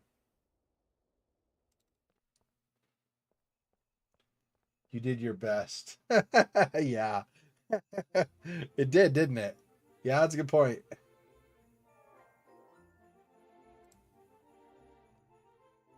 Wow, I'm glad I'm out of there. Seastone's a dangerous place these days, but at least I can do something about it out here.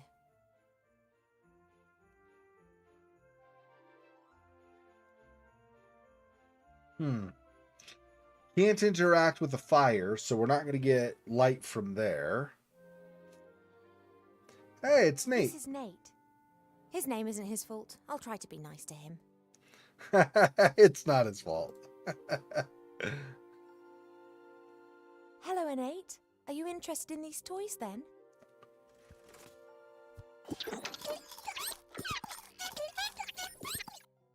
He says, finally I know where all the rubbish comes from. You can understand him. It's quite obvious what he thinks of this junk. I think he says one could also build something useful out of all this. He's an inventor. Treep.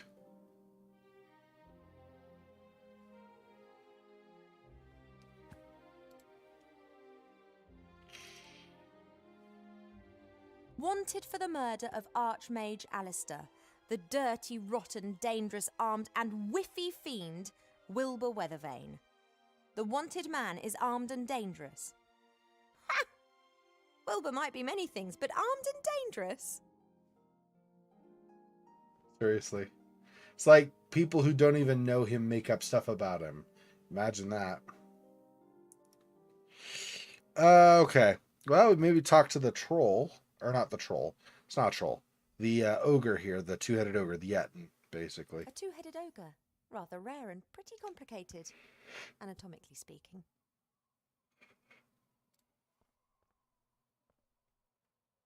Good evening, gentlemen. Mademoiselle. Fat elf! My name is Ivo, and you are...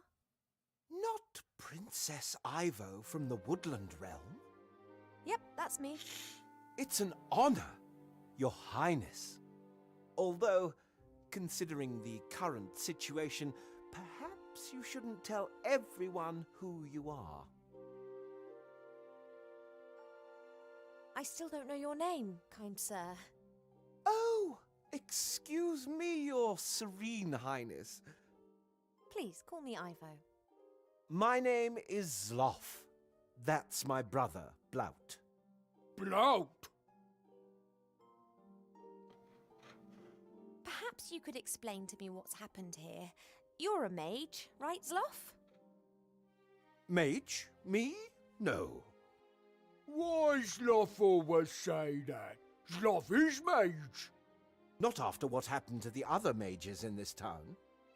What's happened? Oh, nothing. Nothing at all. But I've definitely given up magic, and therefore I am no longer a mage. Nice shop, but a bit unusual. Candy floss, puppies, chocolate, baby dolls. It's dreadful. We had such a lovely inn. Subdued lighting, smoky air, and lots of alcohol. And now... Lollies! New inn! Lollies! Blout. That's great. A whole building has been transformed permanently. A little girl shouldn't have the power to do that. How does she do it? I, don't know what you mean. Are you expiring? You what? Blout should tell council leader if people expire. You're spying for the council leader? Blout's afraid the merchant council leader's daughter might turn him into a little girl with pigtails if he doesn't cooperate with her mother. We shouldn't give away that daughter does magic. You're expiring. No, Blout, we're not. Then that's okay. Zloff? Yes, Blout. What is expiring? Blout's awesome. Funny how the best picture they could find of Wilbur from murdering Alistair is him smiling along with the very person. Yeah, I know. Like, he's such a murderer. That's why he was totally, like, loving life being with Alistair. His dream of becoming a mage was coming true. He had all the reason in the world for murdering Alistair.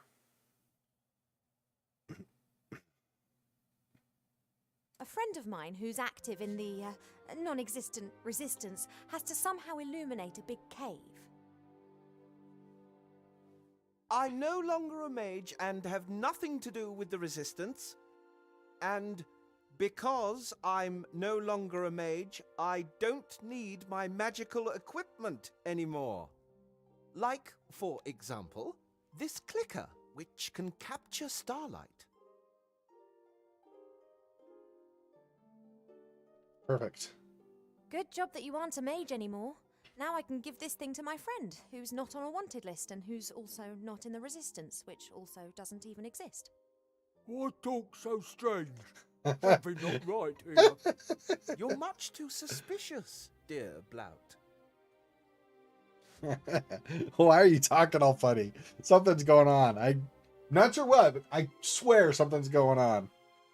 Blout, I don't think you should spy for Van Buren. She's bad news. Surely you can see that. Blout not want to spy, but Blout not want to be changed into bunny rabbit. I was all for fleeing, but Blout wanted to stay and hide. Quite difficult, given your size. Blout bought disguise. No one recognised Blout. Maybe not, but what about me? Yeah, he bought a disguise. Nobody possibly would recognize him. Really? Huh. It's working. Have you still got the disguise you were going to use to hide from the council leader?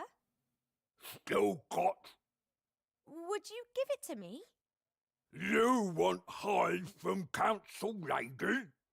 You conceiving? No, I just want to secure the disguise and hand it in at the school. Otherwise, the rebels could get hold of the disguise, Blout. Do you want to be responsible for a rebel disguising themselves with your outfit? No! Blout, good little boy. Here, take. Thanks for the chat. You were like a beacon of light in the darkness of night, Princess. Are you conceiving instead of conspiring? I mean, she is. Kinda. Not yet, but she's going to conceive soon. But no, she is not yet conceiving. I'm an elf and don't feel the heat and cold. Otherwise... Alright, you said that already. Okay, so we got that. What is... There's a key on the ground? But I can't interact with it. What's going on here? What in the world? But I can't do anything with that? That must just be a glitch. I can't even see it, let alone do anything with it. So strange. Okay. Do I need to go down farther? Probably not. Let's go back this way. And up.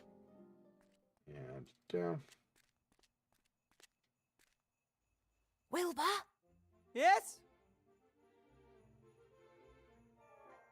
There's a fully grown troll with an axe in the entrance hall of the school, and he won't let me into the staff room. Is there another way into the school? If we had some fireplace travel powder, you could get into the staff room through the fireplace. Fireplace? I'm sure there isn't a fireplace in there. Presumably it's now a doll's house or something. Maybe the fireplace in the library's still okay. Worth a try. Just missing the powder now. It's on the headmaster's desk. Which brings us back to the start of our problem. Yep, that's about the size of it. That's all for now. See you later. I need the powder. Great. Why do you need the powder? Because we need to get past the troll to be able to get to the headmaster's desk. Oh, great. Okay, so how are we going to get past the troll? Well, we need the powder. Okay, like I said. So where do we get the powder? Is it on the headmaster's desk?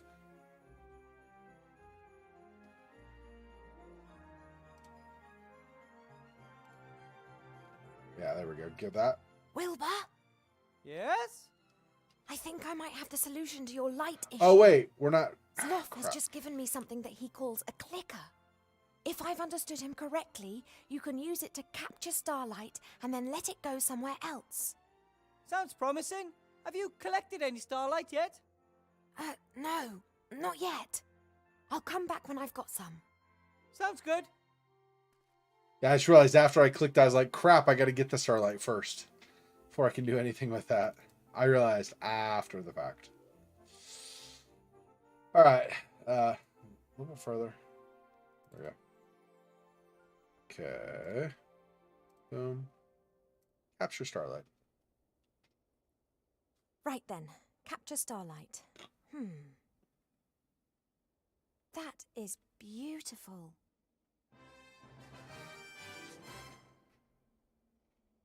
Okay, now we'll go back down.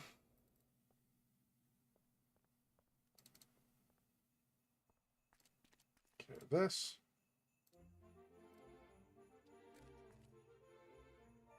Wilbur, Yes? I've captured a bit of starlight for you. That should make your light problems a thing of the past. Really? Wow! I'm going to send the clicker down in the basket. You must wait until you're in the dark cave before you set the starlight free. Got it!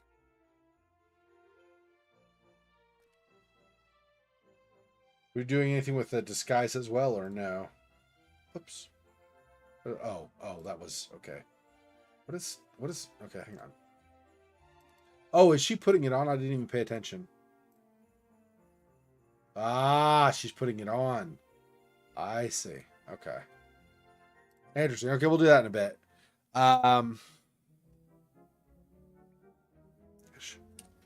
Give me 1 sec. Be right back.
Oops.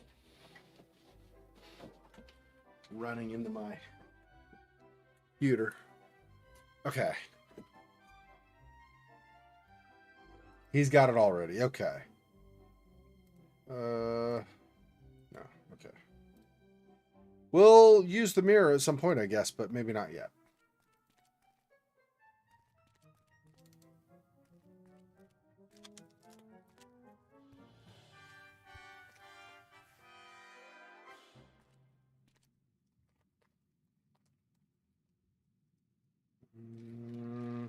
I think previously I could look at the darkness, right? So probably I can just like apply the clicker to the darkness, right? I think so. So this, yeah, there we go.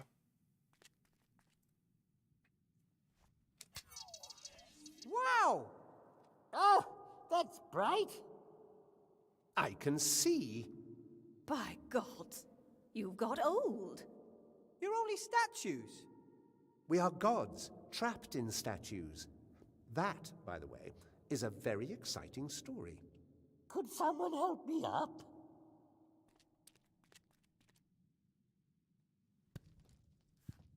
Pah, pah, pah. Thank you. Hey, all this light reminds me of a joke. Two trolls look up into the night sky. One asks the other, "What do you think? Is there life on the moon?" And the other replies, "Well, of course! There's a light on, isn't there?" Maybe you could just lie him face down in the sand.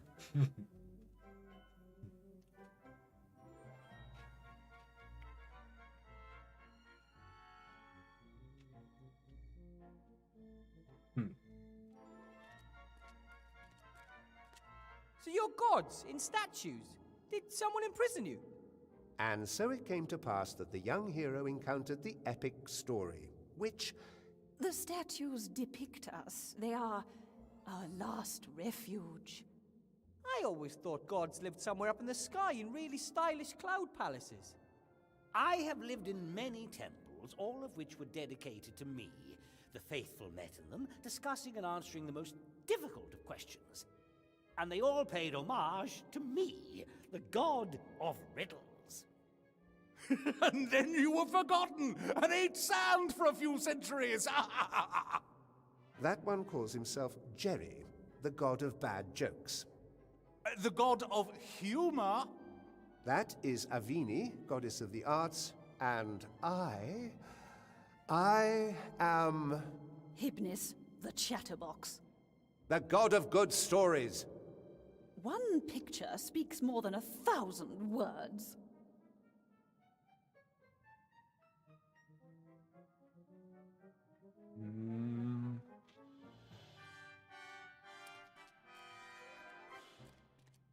This lake looks weird.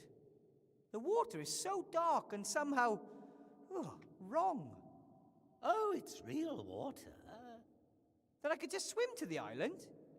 Oh, I wouldn't try that if I were you. And if I build a raft and get myself a small rowing boat?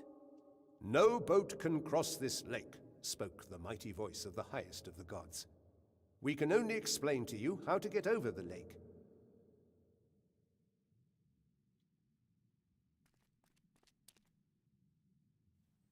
That's Remy's shrinking ring. That means he was here. Remy!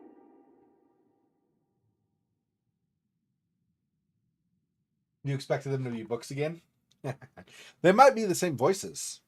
I don't remember if there was a female voice in the library or not, but some of the other voices, at least for sure, could be the same voices, like the same voice actors for the statues as they were for the books, for sure. That's definitely possible. Is this also a goddess? No, that is an Amazon. They guarded our temples. Didn't do a particularly good job of it, did they? Ouch. Take that, Wonder Woman.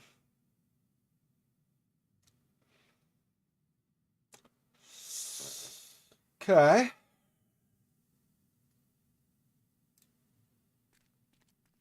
Maybe the lake is cursed.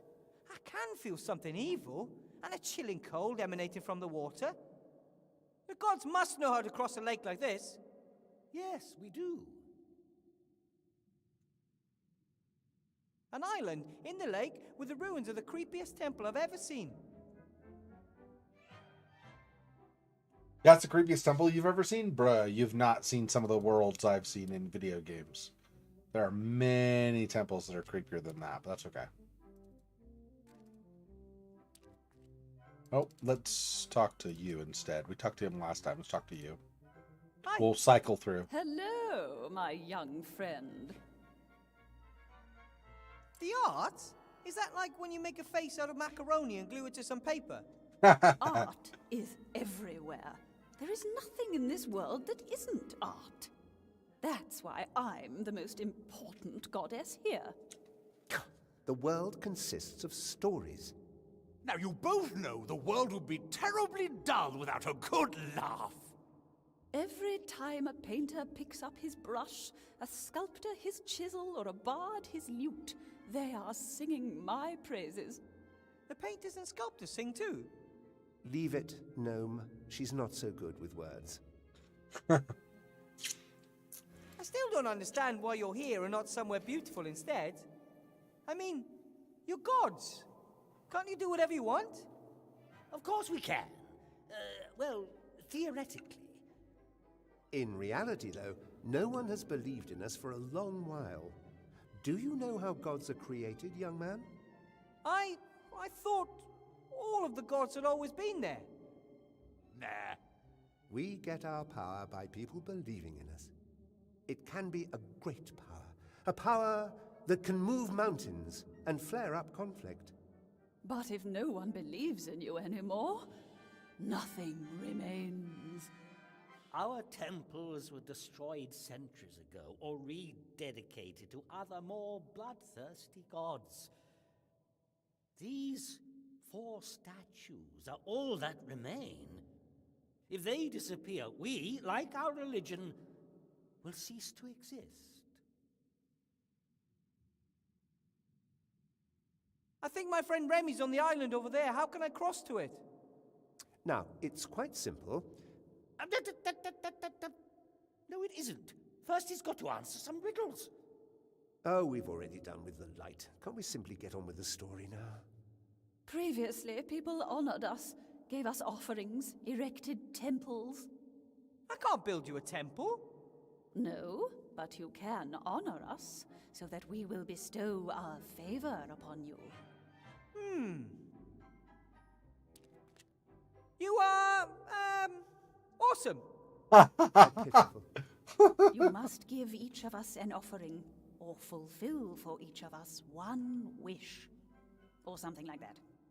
Yes, yes, and only when you've won over 3 of us will we reveal how you can cross the dark water safely.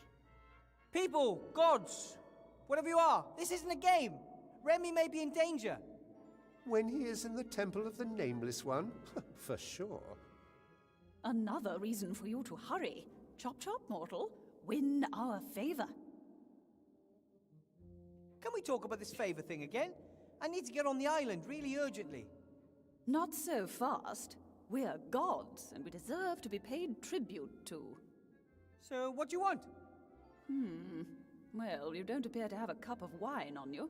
Can you dance? Of course.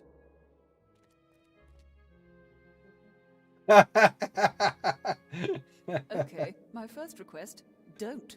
Don't ever think about dancing again. Painting, sculpture, music. How do you fare in these arts? To be honest, I'm a cracking dancer, but I'm rubbish at everything else. Then, best leave art to the professionals, like myself. I would love to sing again, but I really can't remember what the notes sound like. Bring me a tuning fork or something of that kind. When I hear the notes, I'm sure it would all come flooding back to me. I have to go. Go forth and create something. Find something like a tuning fork or whatever for her, okay? Yoo-hoo. Oh, young friend, would you like to hear a joke? The God of Humour. Wow. Sounds like you'd have a lot to laugh about. Oh, of course! It'd be a sorry state of affairs if I didn't. It is really bad if one constantly has to hear the same joke told time and time and time again. Oh, you just haven't got a sense of humour. Listen, one politician says to the other, I don't know why no one likes us. We don't do anything. or do you know the one? Yes, we know it. Party poopers. As you're in such a good mood, you'll help me get to the island, right? Oh, comedians always have a dark side. It's not easy making everyone else laugh. And what do you know about that? I am the god of humor. I invented badumtus. Yes, only so that people will know when they have to laugh. Oh, yeah?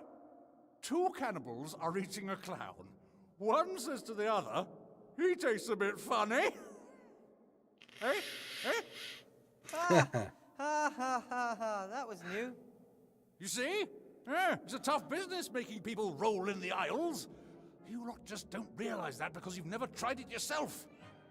Hey, that's it! That's the task I'll set you, mortal! Make me laugh!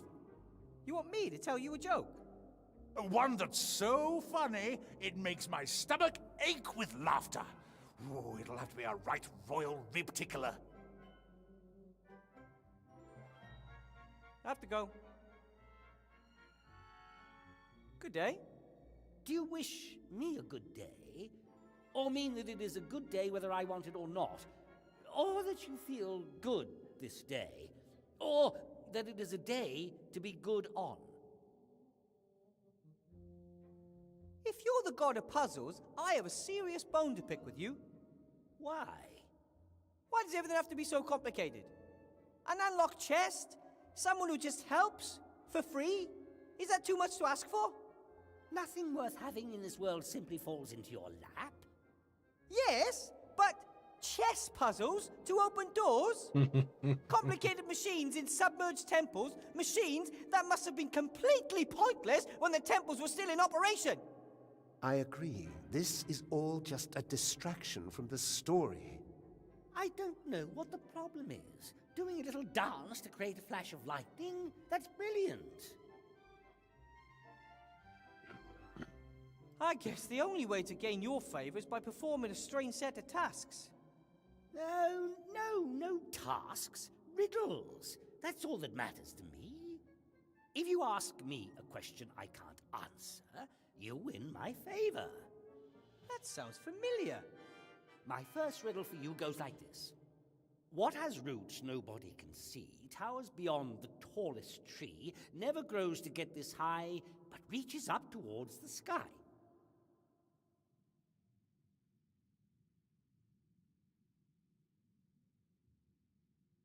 It's gonna be a mountain, right? Pretty sure. Let me do it one more time. Could you repeat the question?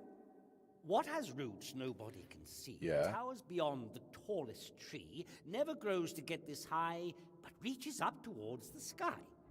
Yeah.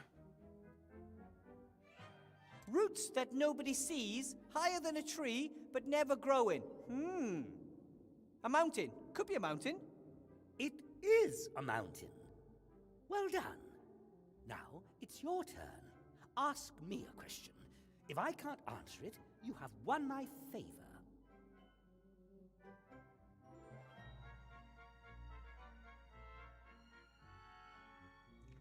What sound does a falling tree make when it is felled with a herring when no one is listening? What the?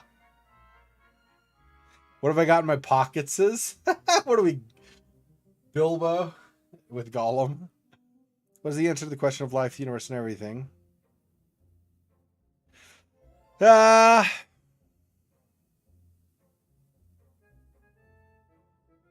don't know if any of these will work. I'll try. I mean, probably he just wants one that he can't solve. So if none of these work, we'll just find another one, I would assume, right? What is the sound of a falling tree felled with a herring while no one was listening?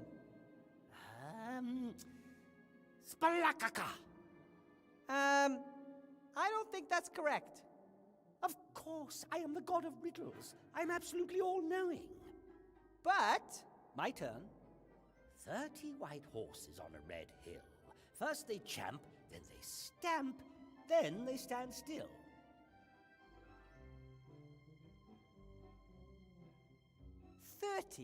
White on a red hill. Teeth? Teeth! Well, I never. That's correct. Clever little fellow. Your turn.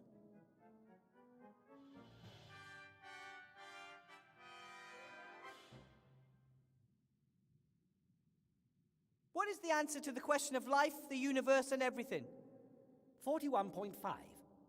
Are you absolutely sure? Of course, I am the god of riddles. I'm absolutely all-knowing. 41 Others might get their sums wrong, not I. 41.5 rounded. It's rounded up. To get 42 is rounded up. Cries, wingless flutters, toothless bites, mouthless mutters.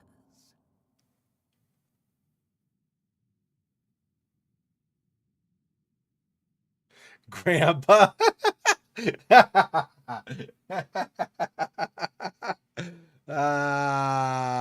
One more time. Could you repeat the question?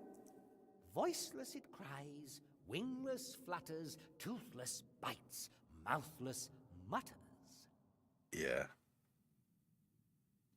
Screaming, flying, biting, muttering, and whistling? That's obvious. The wind. Oh, all right, yes. But that was easy. Your turn. Do your worst. What have I got in my pockets, Sis?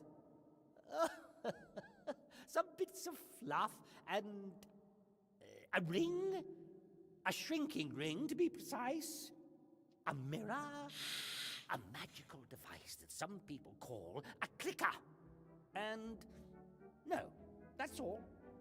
Wow, impressive. Yep. Yes, god of riddles, all-knowing and almighty. Nice to meet you. My turn.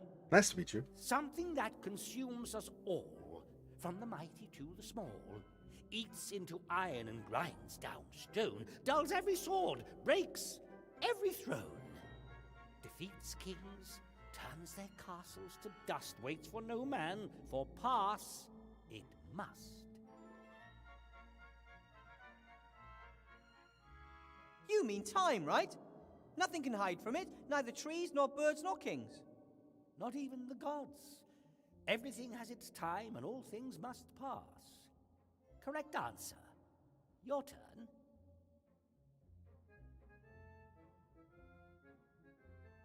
If you're all-knowing and all-powerful, can you think of a question that is so difficult that even you can't answer it? Of course. I can do anything. But if you're all-knowing, you would know the answer to every question. Of course I know. Here's the deal. You give me your favor, and we'll just drop the troublesome topic of omniscience completely.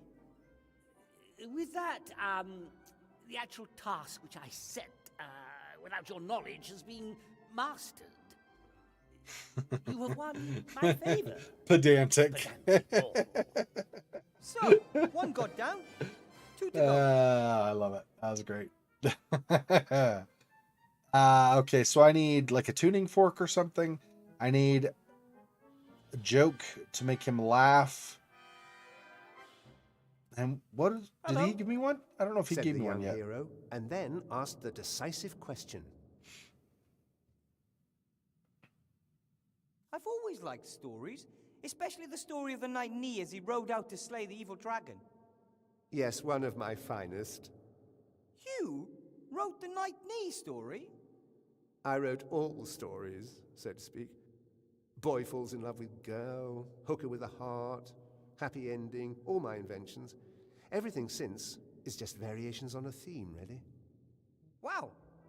I also invented the words and, wide, and jam, as well as the letters E, Q, and L. Oh, and the Oxford comma. The last has, however, not been accepted by the majority. The Oxford comma, yeah. That's because it's against the rule, against the nature of language, you fool. Anyway,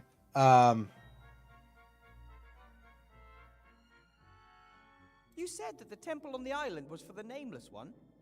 That's right. Hundreds of years ago, the Nameless One grew ever more mighty, winning over an increasing amount of followers. Of course, the priests of the other gods were very unhappy about this, so they forbade the name of this god to be spoken, his symbols to be worn, or for prayers to be said to him. Those who were versed in the dark arts and wanted to use the god's power for their own purposes built this temple deep under the town. They performed forbidden rituals there and increased the might of the god. In return, he gave them untold power. That doesn't sound good. It wasn't. At some point or other, they were discovered and the temple destroyed. Shortly thereafter, the Nameless One was banished, and for centuries, all was peaceful on the island. And then what happened to the temple? What happened next? A few years ago, men appeared. They visited the temple and held rituals there, rituals we had not witnessed for centuries. Dark mages who had delved too deeply into old books and found the whereabouts of the temple. They built a machine, the purpose of which we can only speculate over. Maybe they wanted to bring the Nameless One back to this world. If that was their aim, they didn't succeed. The island lapsed back into peaceful darkness. I suspect the mages had been killed. Ah, then my wand might have belonged to one of the Dark Mages. I don't know anything about magic wands. I just know that for several years the temple has been inhabited by a ghost which never leaves. And Remy's just gone there. That reminds me of an old story. Shortly before the first amphibians... Sorry, I just don't have time for long stories at the moment. Of course. But Just run along then, check out the neighborhood for stuff, and try to make sense of it all. What do you want me to do? Nothing. My vote would be to get the story moving again. We agreed that he has to complete a task for each of us. But you don't know what happens on the island. It will be very exciting and very emotional. Oscar-worthy. What's happening on the island? Down here, riddles must be solved if you want to get any further, just like in the good old days. Okay then, a task. Tell me a story. That's hardly a suitable task. Storytelling is not easy. It has to be a creative, exciting story that meets my exacting standards. Come on, gnome. Think up a story to knock us off our feet.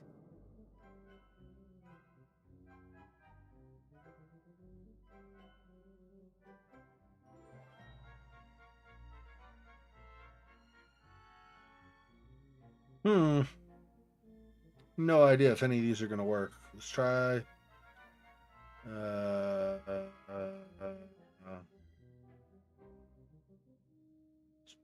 Try this A small one. lion, the son of a king in the savannah.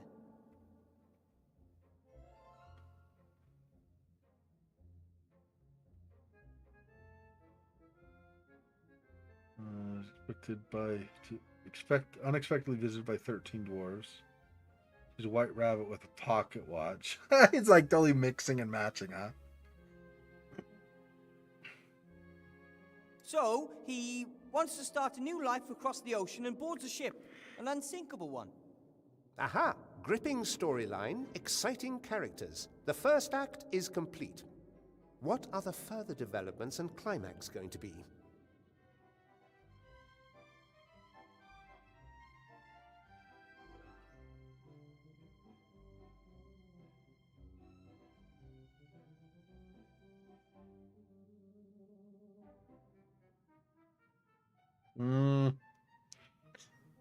I don't know if I would guess it matters, but maybe it doesn't. Maybe it just goes with whatever you choose, but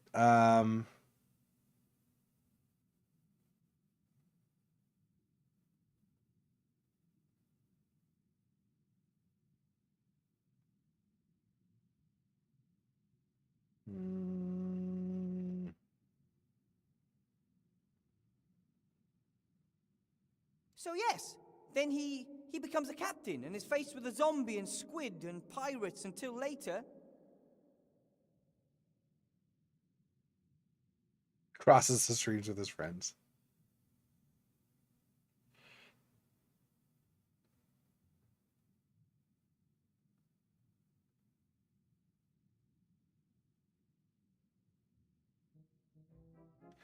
Lowered into liquid iron.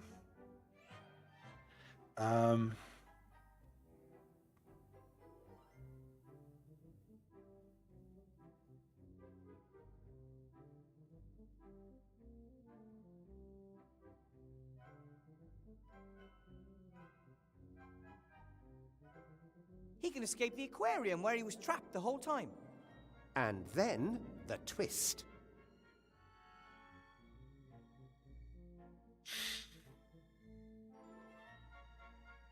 He is Kaiser Soze.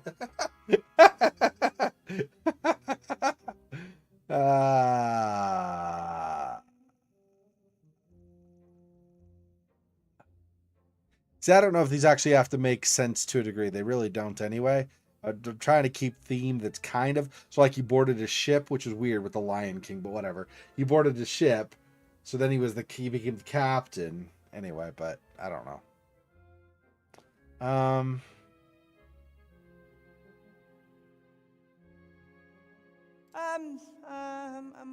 So it was a dream.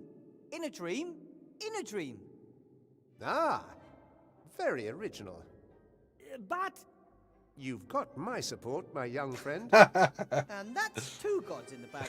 He really didn't have to do almost anything, because that story was crap. But fine. Okay, I need a joke and or a tuning fork. I could look in Rubble, see if I can find a tuning fork that way, maybe.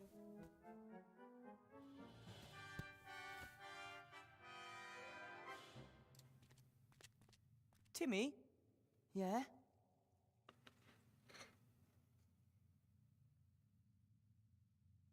Do you know any good jokes, Timmy? Is this really an appropriate time for jokes? I need a good joke to get your uncle out of the temple. It's a long story. I've kinda got one. What do us rats like playing most? Hide and squeak. Not bad. That was It's actually not pretty funny, because it's true.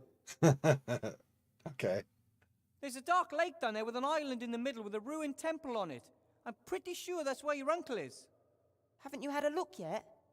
I don't know how to get across the lake. That water looks suspicious, and the statues of the gods say no boat or raft can cross the lake. How did Uncle Remy get to the island then? I guess he knows the secret of how to cross the lake safely. So don't worry, I'll figure it out. Listen, Timmy, I found your uncle's shrinking ring. He never puts that down. It was on the edge of a suspicious-looking lake. Oh, perhaps he wanted you to have it. I don't think so. He couldn't have known that I would follow him. Of course he knew that. You wouldn't leave a friend in need. Everyone knows that except you. I've got to get back. You can do it. You wouldn't leave a friend in need except, you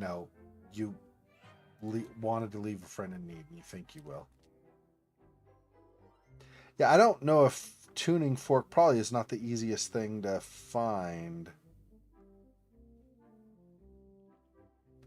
So I guess we'll just go with the joke and see if that's enough for that one god. Might be the faster way to go. Unless you happen to go back to Ivo and find a tuning fork. I don't even know if Ivo's going to have one, be able to find one, or if it's going to be something else. But okay, let's try this. Yoo-hoo. Oh, young friend, would you like to hear a joke? I know a joke. What do rats like playing most? Hide and squeak. That was terrible. So predictable, so inelegant, so, I thought that was very funny. Me too. Well, which once again proves how little you all know. No, I didn't laugh. I have to go. So not that easy. Okay, fine. Figures it's too easy to too good to be true. Okay.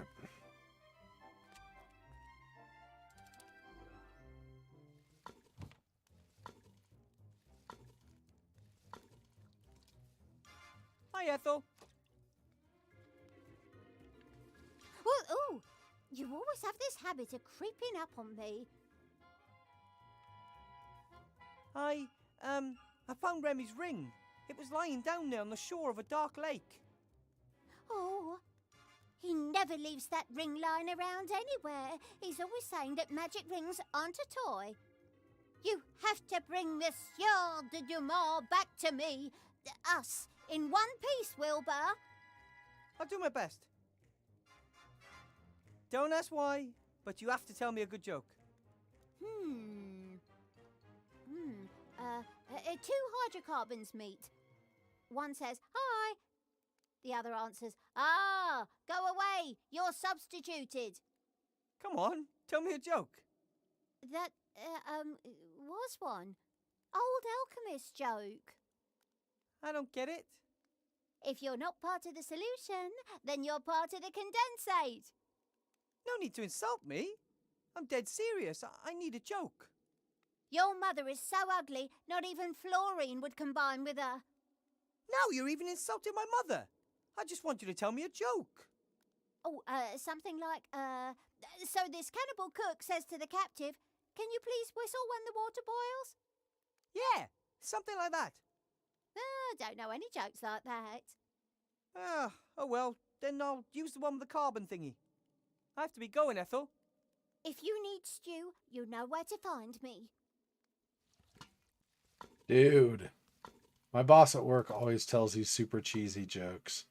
This is like a whole week of work in a row. Okay.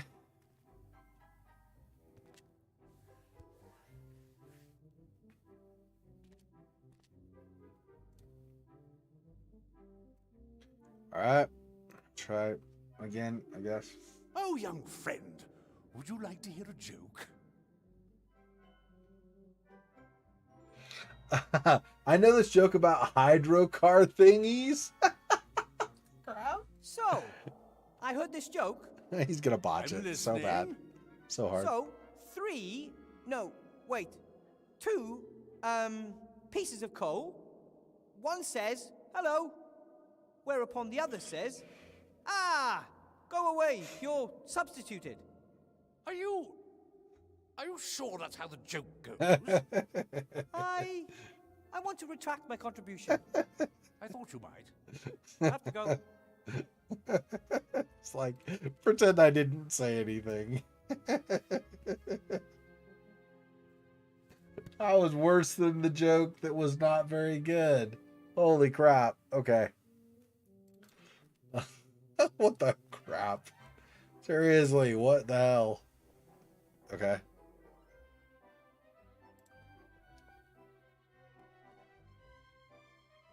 Ivo?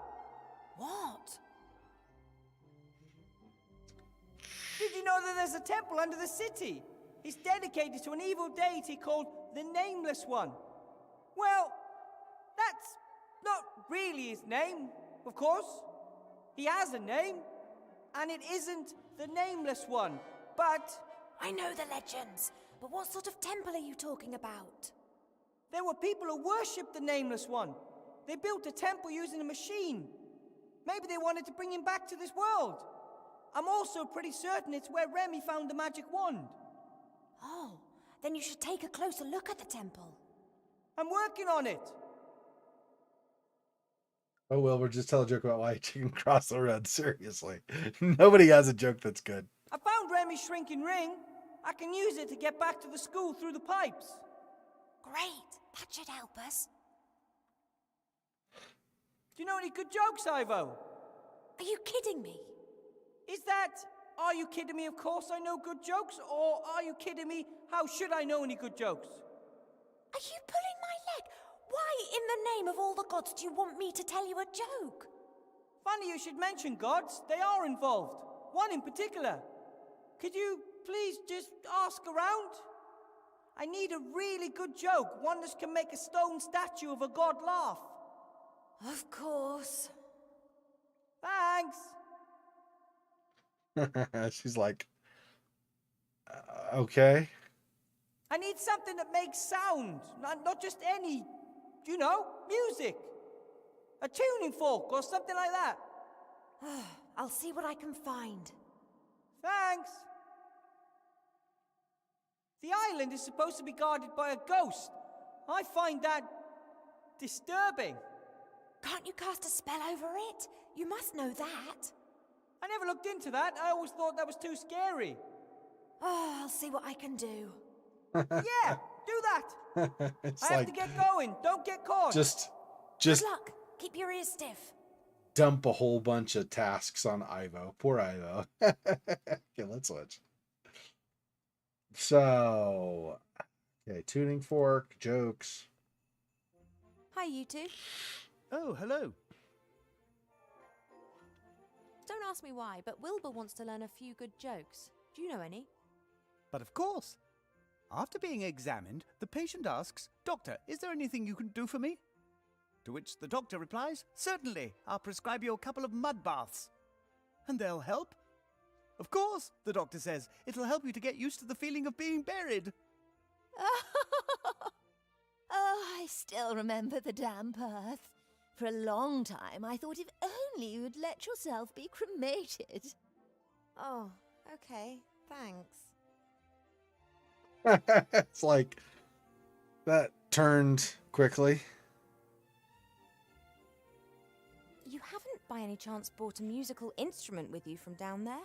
If I understood correctly, Wilbur wants to play scales on some sort of instrument. Gets up to some strange things, that little gnome, doesn't he? Yeah, but that's what he does best. But it always seems to make sense in the end. Unfortunately, we can't help this time.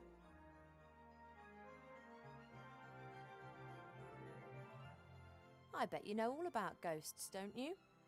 I used to share a flat with some. Do you happen to know how to cast a spell on a ghost?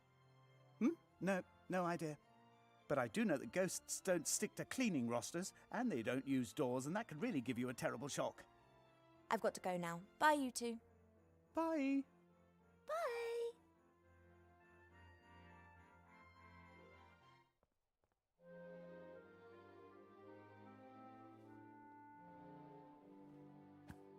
Hello, Zloff. Blout. Ah, Princess Ivo.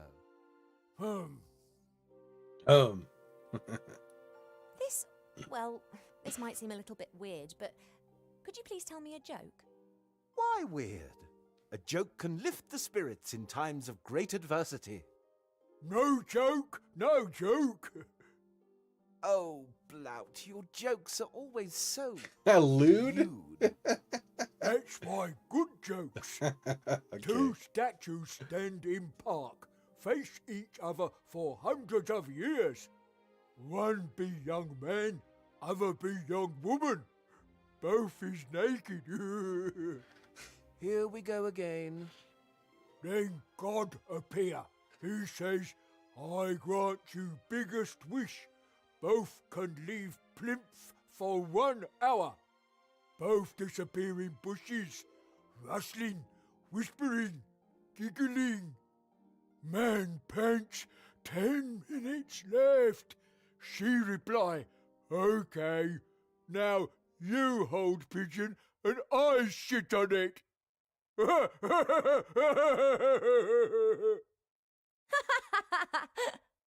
Princess? Really? Oh, apologies. Wow. So bad. Oh, I do not feel okay with that. Okay. Anyway. You don't happen to have another joke for me, do you? No, lots more jokes with naked people. The princess doesn't want to hear them. Anyway, you've already had your turn. Now I will tell a real joke. Ahem. The town guard asks the mage head of a two-headed ogre, so you deny breaking a fence post in two on your brother's head? To which the ogre replies, I can't deny that, but I didn't do it on purpose. So you didn't intend to hit him? Oh, I did, but I didn't intend to break the fence post in the process. Not find very funny. Of course it's funny. Thanks very much for the joke, Sloth. I will endeavour to remember it. You see? Blout was an amazing joke, I know. So... I need something that can create musical notes. I make notes. That's not what she means, Blout. When you fart. Sorry, Princess. Right? We can't help you this time. I could do with knowing how to cast a spell on a ghost. Do you know anything about that? I know. Very scared of ghosts. As you know, one fears nothing more than the unknown. And if one knows nothing, one fears everything. Ghosts evil. Steal Blout socks, but always just left one. Of course, it's always just our left socks that are missing. That's your side. I look after my socks. So what about ghost spells then? I know you can keep ghosts at bay with certain symbols.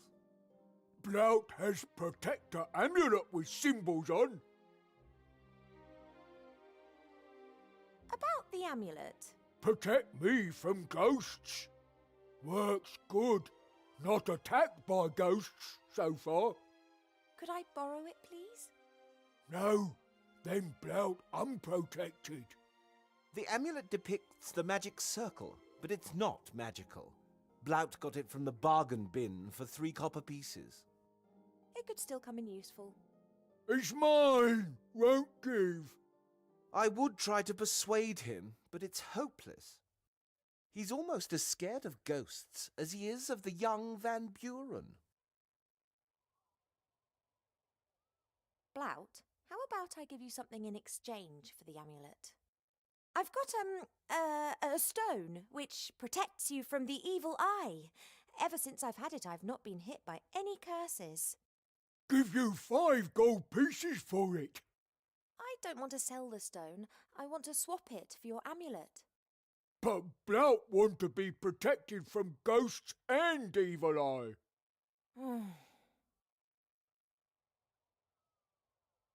Thanks for the chat.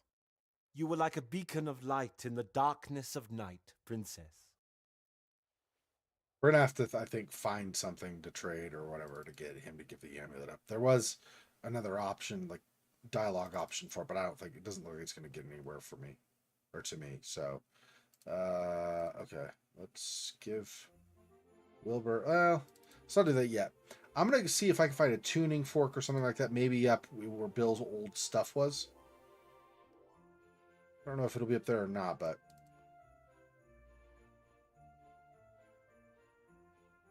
no. Nope, not in there. Okay. Alright, well, let's give Wilbur a couple jokes, and then even if those don't work with the humor god, I'm still going to see then if Wilbur can use the shrinking ring, maybe enter next to Ethel, enter the pipe, and come out in the maid school in the office and get something from there that we need. Wilbur? Yes? I've got this joke about a patient and a doctor. Who would have thought? Tell me. After being examined, the patient asks, "Doctor, can you help me?" The doctor replies, "Of course, I'm going to prescribe you a mud bath." "And it'll help?" asks the patient. "Of course," the doctor says. "It'll help you get used to the feeling of being buried." Is that a good joke? I don't know. There's only one way to find out. Blout's told me a joke, but it's a bit coarse. Perhaps a god of humour likes that sort of thing. Tell me. Okay. There are these 2 statues, and they've been standing in a park opposite each other for hundreds of years. A young man and a young woman, both naked. One day, a god appears and fulfills their greatest wish. They're allowed to leave their plinths for an hour. They immediately disappear into the bushes. There's rustling, whispering, giggling. Then the woman gasps, "We've only got 10 minutes left." And the young man replies, "Okay, let's switch positions. You get hold of the pigeon and I'll crap on it." That's good. It's got gods and statues in it. That's all for now. See you later. Switch. See if either of those will work with the god of humor.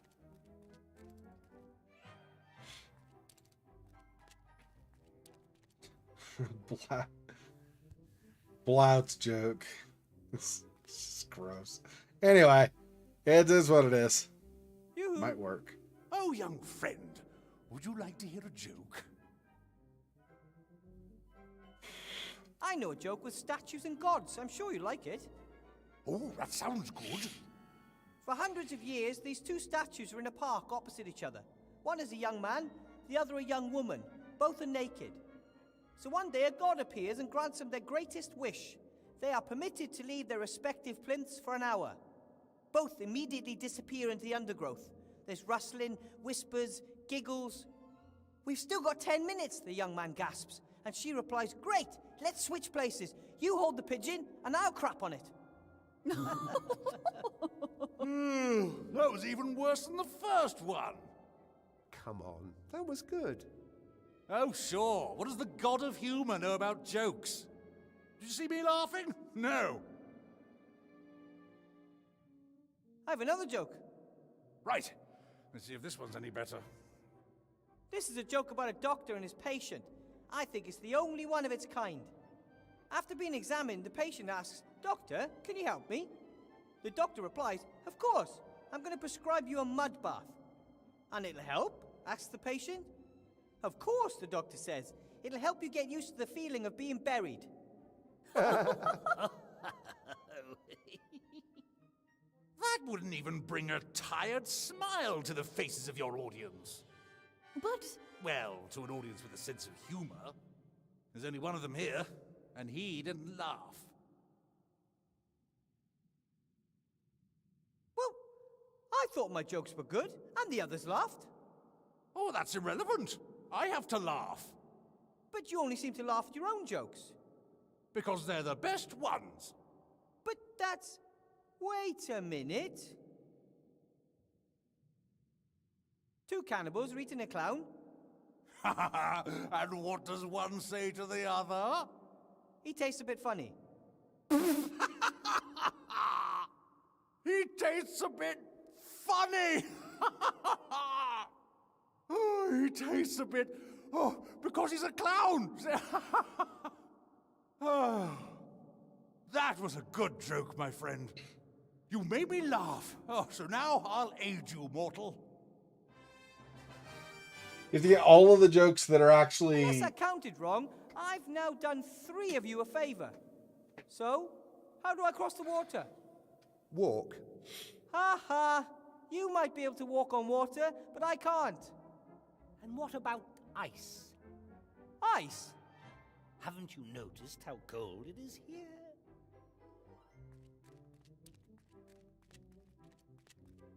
That doesn't look like ice. So?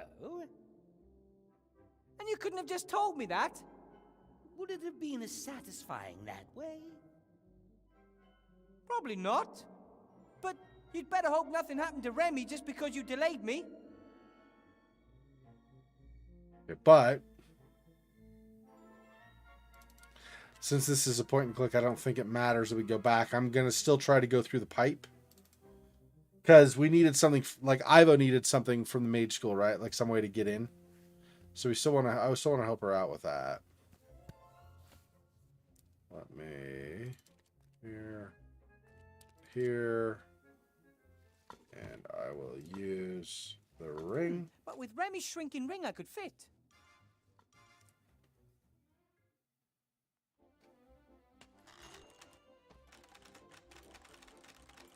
A lot of the stuff here is made out of this smooth, shiny material. I don't know what it is, but I do know I find it kind of eerie. I wouldn't want to run into this doll in the dark. The doll has a ring on its back. I wonder if you... Love me. Not again. I've done a poo-poo. Shall we sing a song? The hell? Professor Weathervane? It's not what it looks like. So you're not trying to liberate the frog? So, well, maybe there is something to it. You're not calling for help. It is my duty.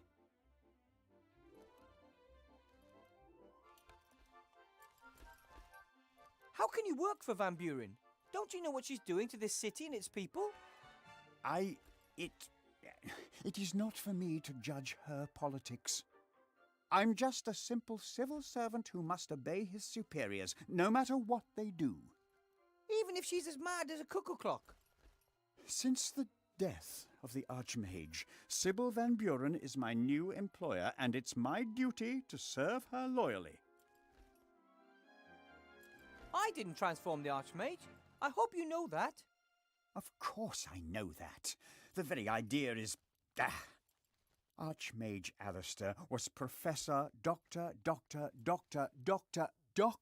of Magic. You are just a graduate mage, and not even a real teacher. It's completely implausible that someone like you could defeat the Archmage in a duel. Thanks. It was Chantal Van Buren. She cast a spell on him with that cursed wand, just like she's done with everything else, right? That's right. But how does she do it? It's impossible for a little girl to have such power. We believe that she... Stop. I don't want to know. I'm a loyal civil servant. I work for the council leader. The less knowledge I need to conceal from her, the better. Please, Headmaster. You could do so much good. You could start by taking the chains off the jar. Betray my mistress? Never. However, well, it's time to call it a day. I will lock the door and admonish the guard troll to be vigilant. But the fact that I've seen a gnome here, perhaps I'll forget to mention that. That's very kind of you. I shall have to write a negative evaluation in my own file for this. Good evening, Professor, and good luck. Wow. He actually Lock yourself. No one is to get into the office, you hear? Whew, that could have backfired badly. Being rat-sized isn't all it's cracked up to be. Interesting. So he actually did something, reasonably okay at least. Interesting. If I have to. If I have to. Take the speaking bell. I mean, at some point, maybe.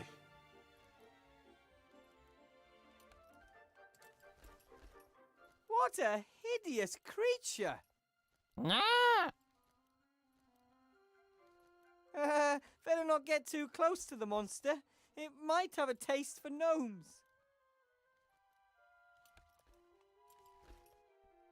Parents Glockenspiel, huh? often say it looks like a bomb exploded here. Usually it's just an exaggeration, but here it might actually be the case.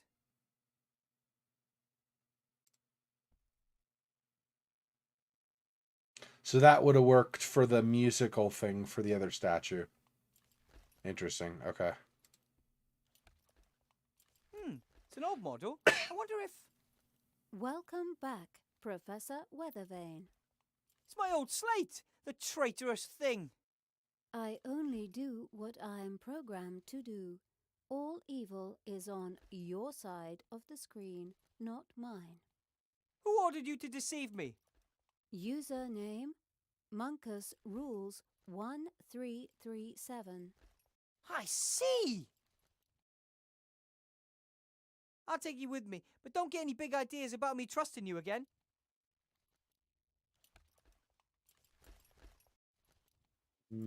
Okay. A lot of bright colors in here, that's for sure. Nothing else you could say. It's a very, very exciting and colorful room. I don't know there's much else in here other than, of course, there's the jar up here. Look at the desk. See what's going on with that. Lots of papers, quills, ink stains and the like. Nothing interesting. This time, I'm just going to take the whole tin.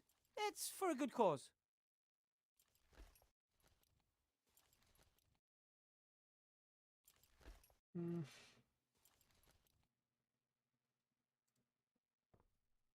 Pretty thick chains, and I suspect Van Buren enchanted them to protect them against an open spell. We'll get you out of there, Archmage Alistair.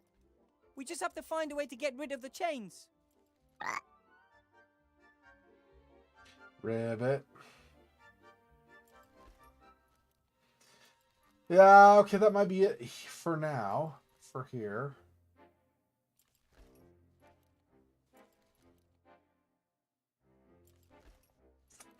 Yeah, we're not going to go out because the troll's there, right? And then that's going to be a problem.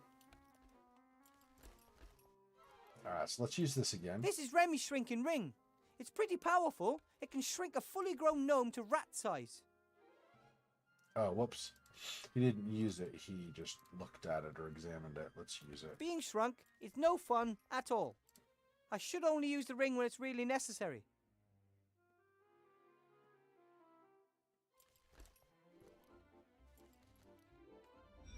You just say go underground and then it happens, I see.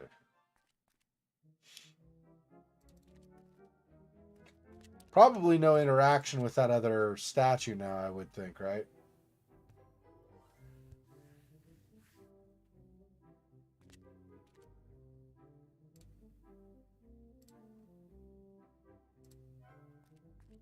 Listen to this.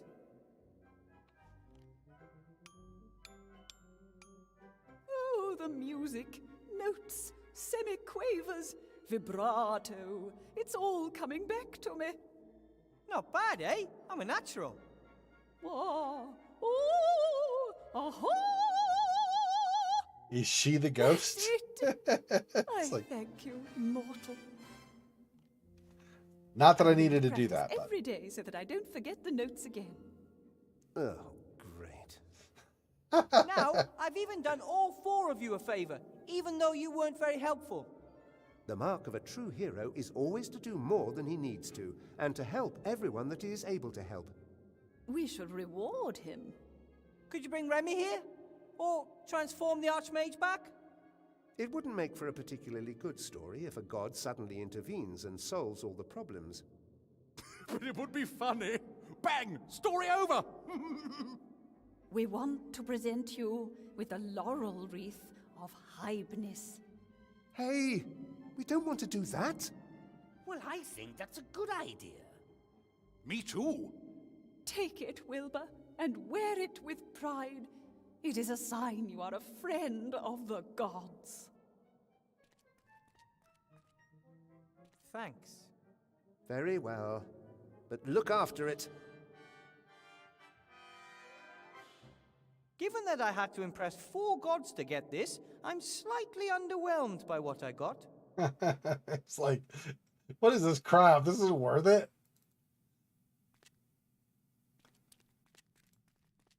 Remy must have figured out that the lake was frozen on his first expedition. He probably went straight to the temple.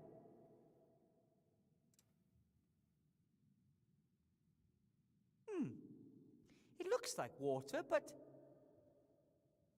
it's actually ice. Child's play. Ah! Whoa! Ah! Whoa!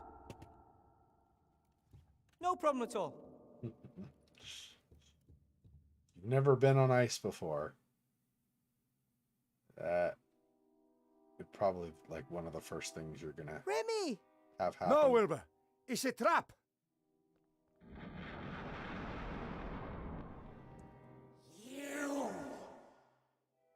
You will bring me the wand that this thief stole years ago. Who are you, or what are you? I am the gatekeeper. You're the ghost of one of those mages that wanted to free the Nameless One, right? The Nameless One must never be allowed to enter this world. No? I mean, you're so right. Neither I nor Remy want that, so why are you fighting us? He stole the wand. The wand is the key. Bring me the key! Let Remy go free. He's badly injured. He will die if you don't bring me the magic wand. I don't have the magic wand anymore. Then retrieve it. Your friend doesn't have much time. Oh! Ah! We don't have that much time. We have to... Your friend is growing weaker by the second. Bring me the wand, or he will die. But we can't! Ah! All right! I'll think of something, Remy. I know you will, Wilbur.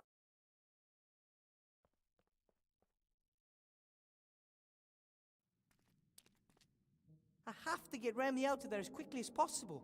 He seemed so weak. Maybe I can somehow sneak past the ghost, or, Alright. So, we'll save it there. It's fine. Let's do another one. I don't care.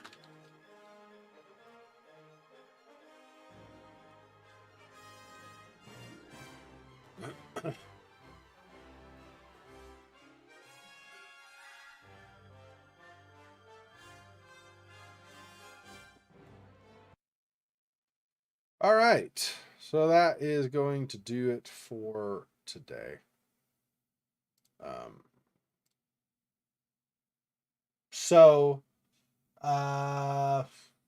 11 hours from now, we'll be doing more Arkham Horror Mother's Embrace. And then about 21 hours from now, we'll be doing more Obscure. So, yep. So thanks for joining me, Silhouette and Monmouth. Thanks for you guys showing up. I appreciate it. And yeah, I'm having fun. Obviously, I've been laughing quite a bit today with Book of Unwritten Tales. It's a great game. I like it. I like the whole series so far. Critter Chronicles was great also. So,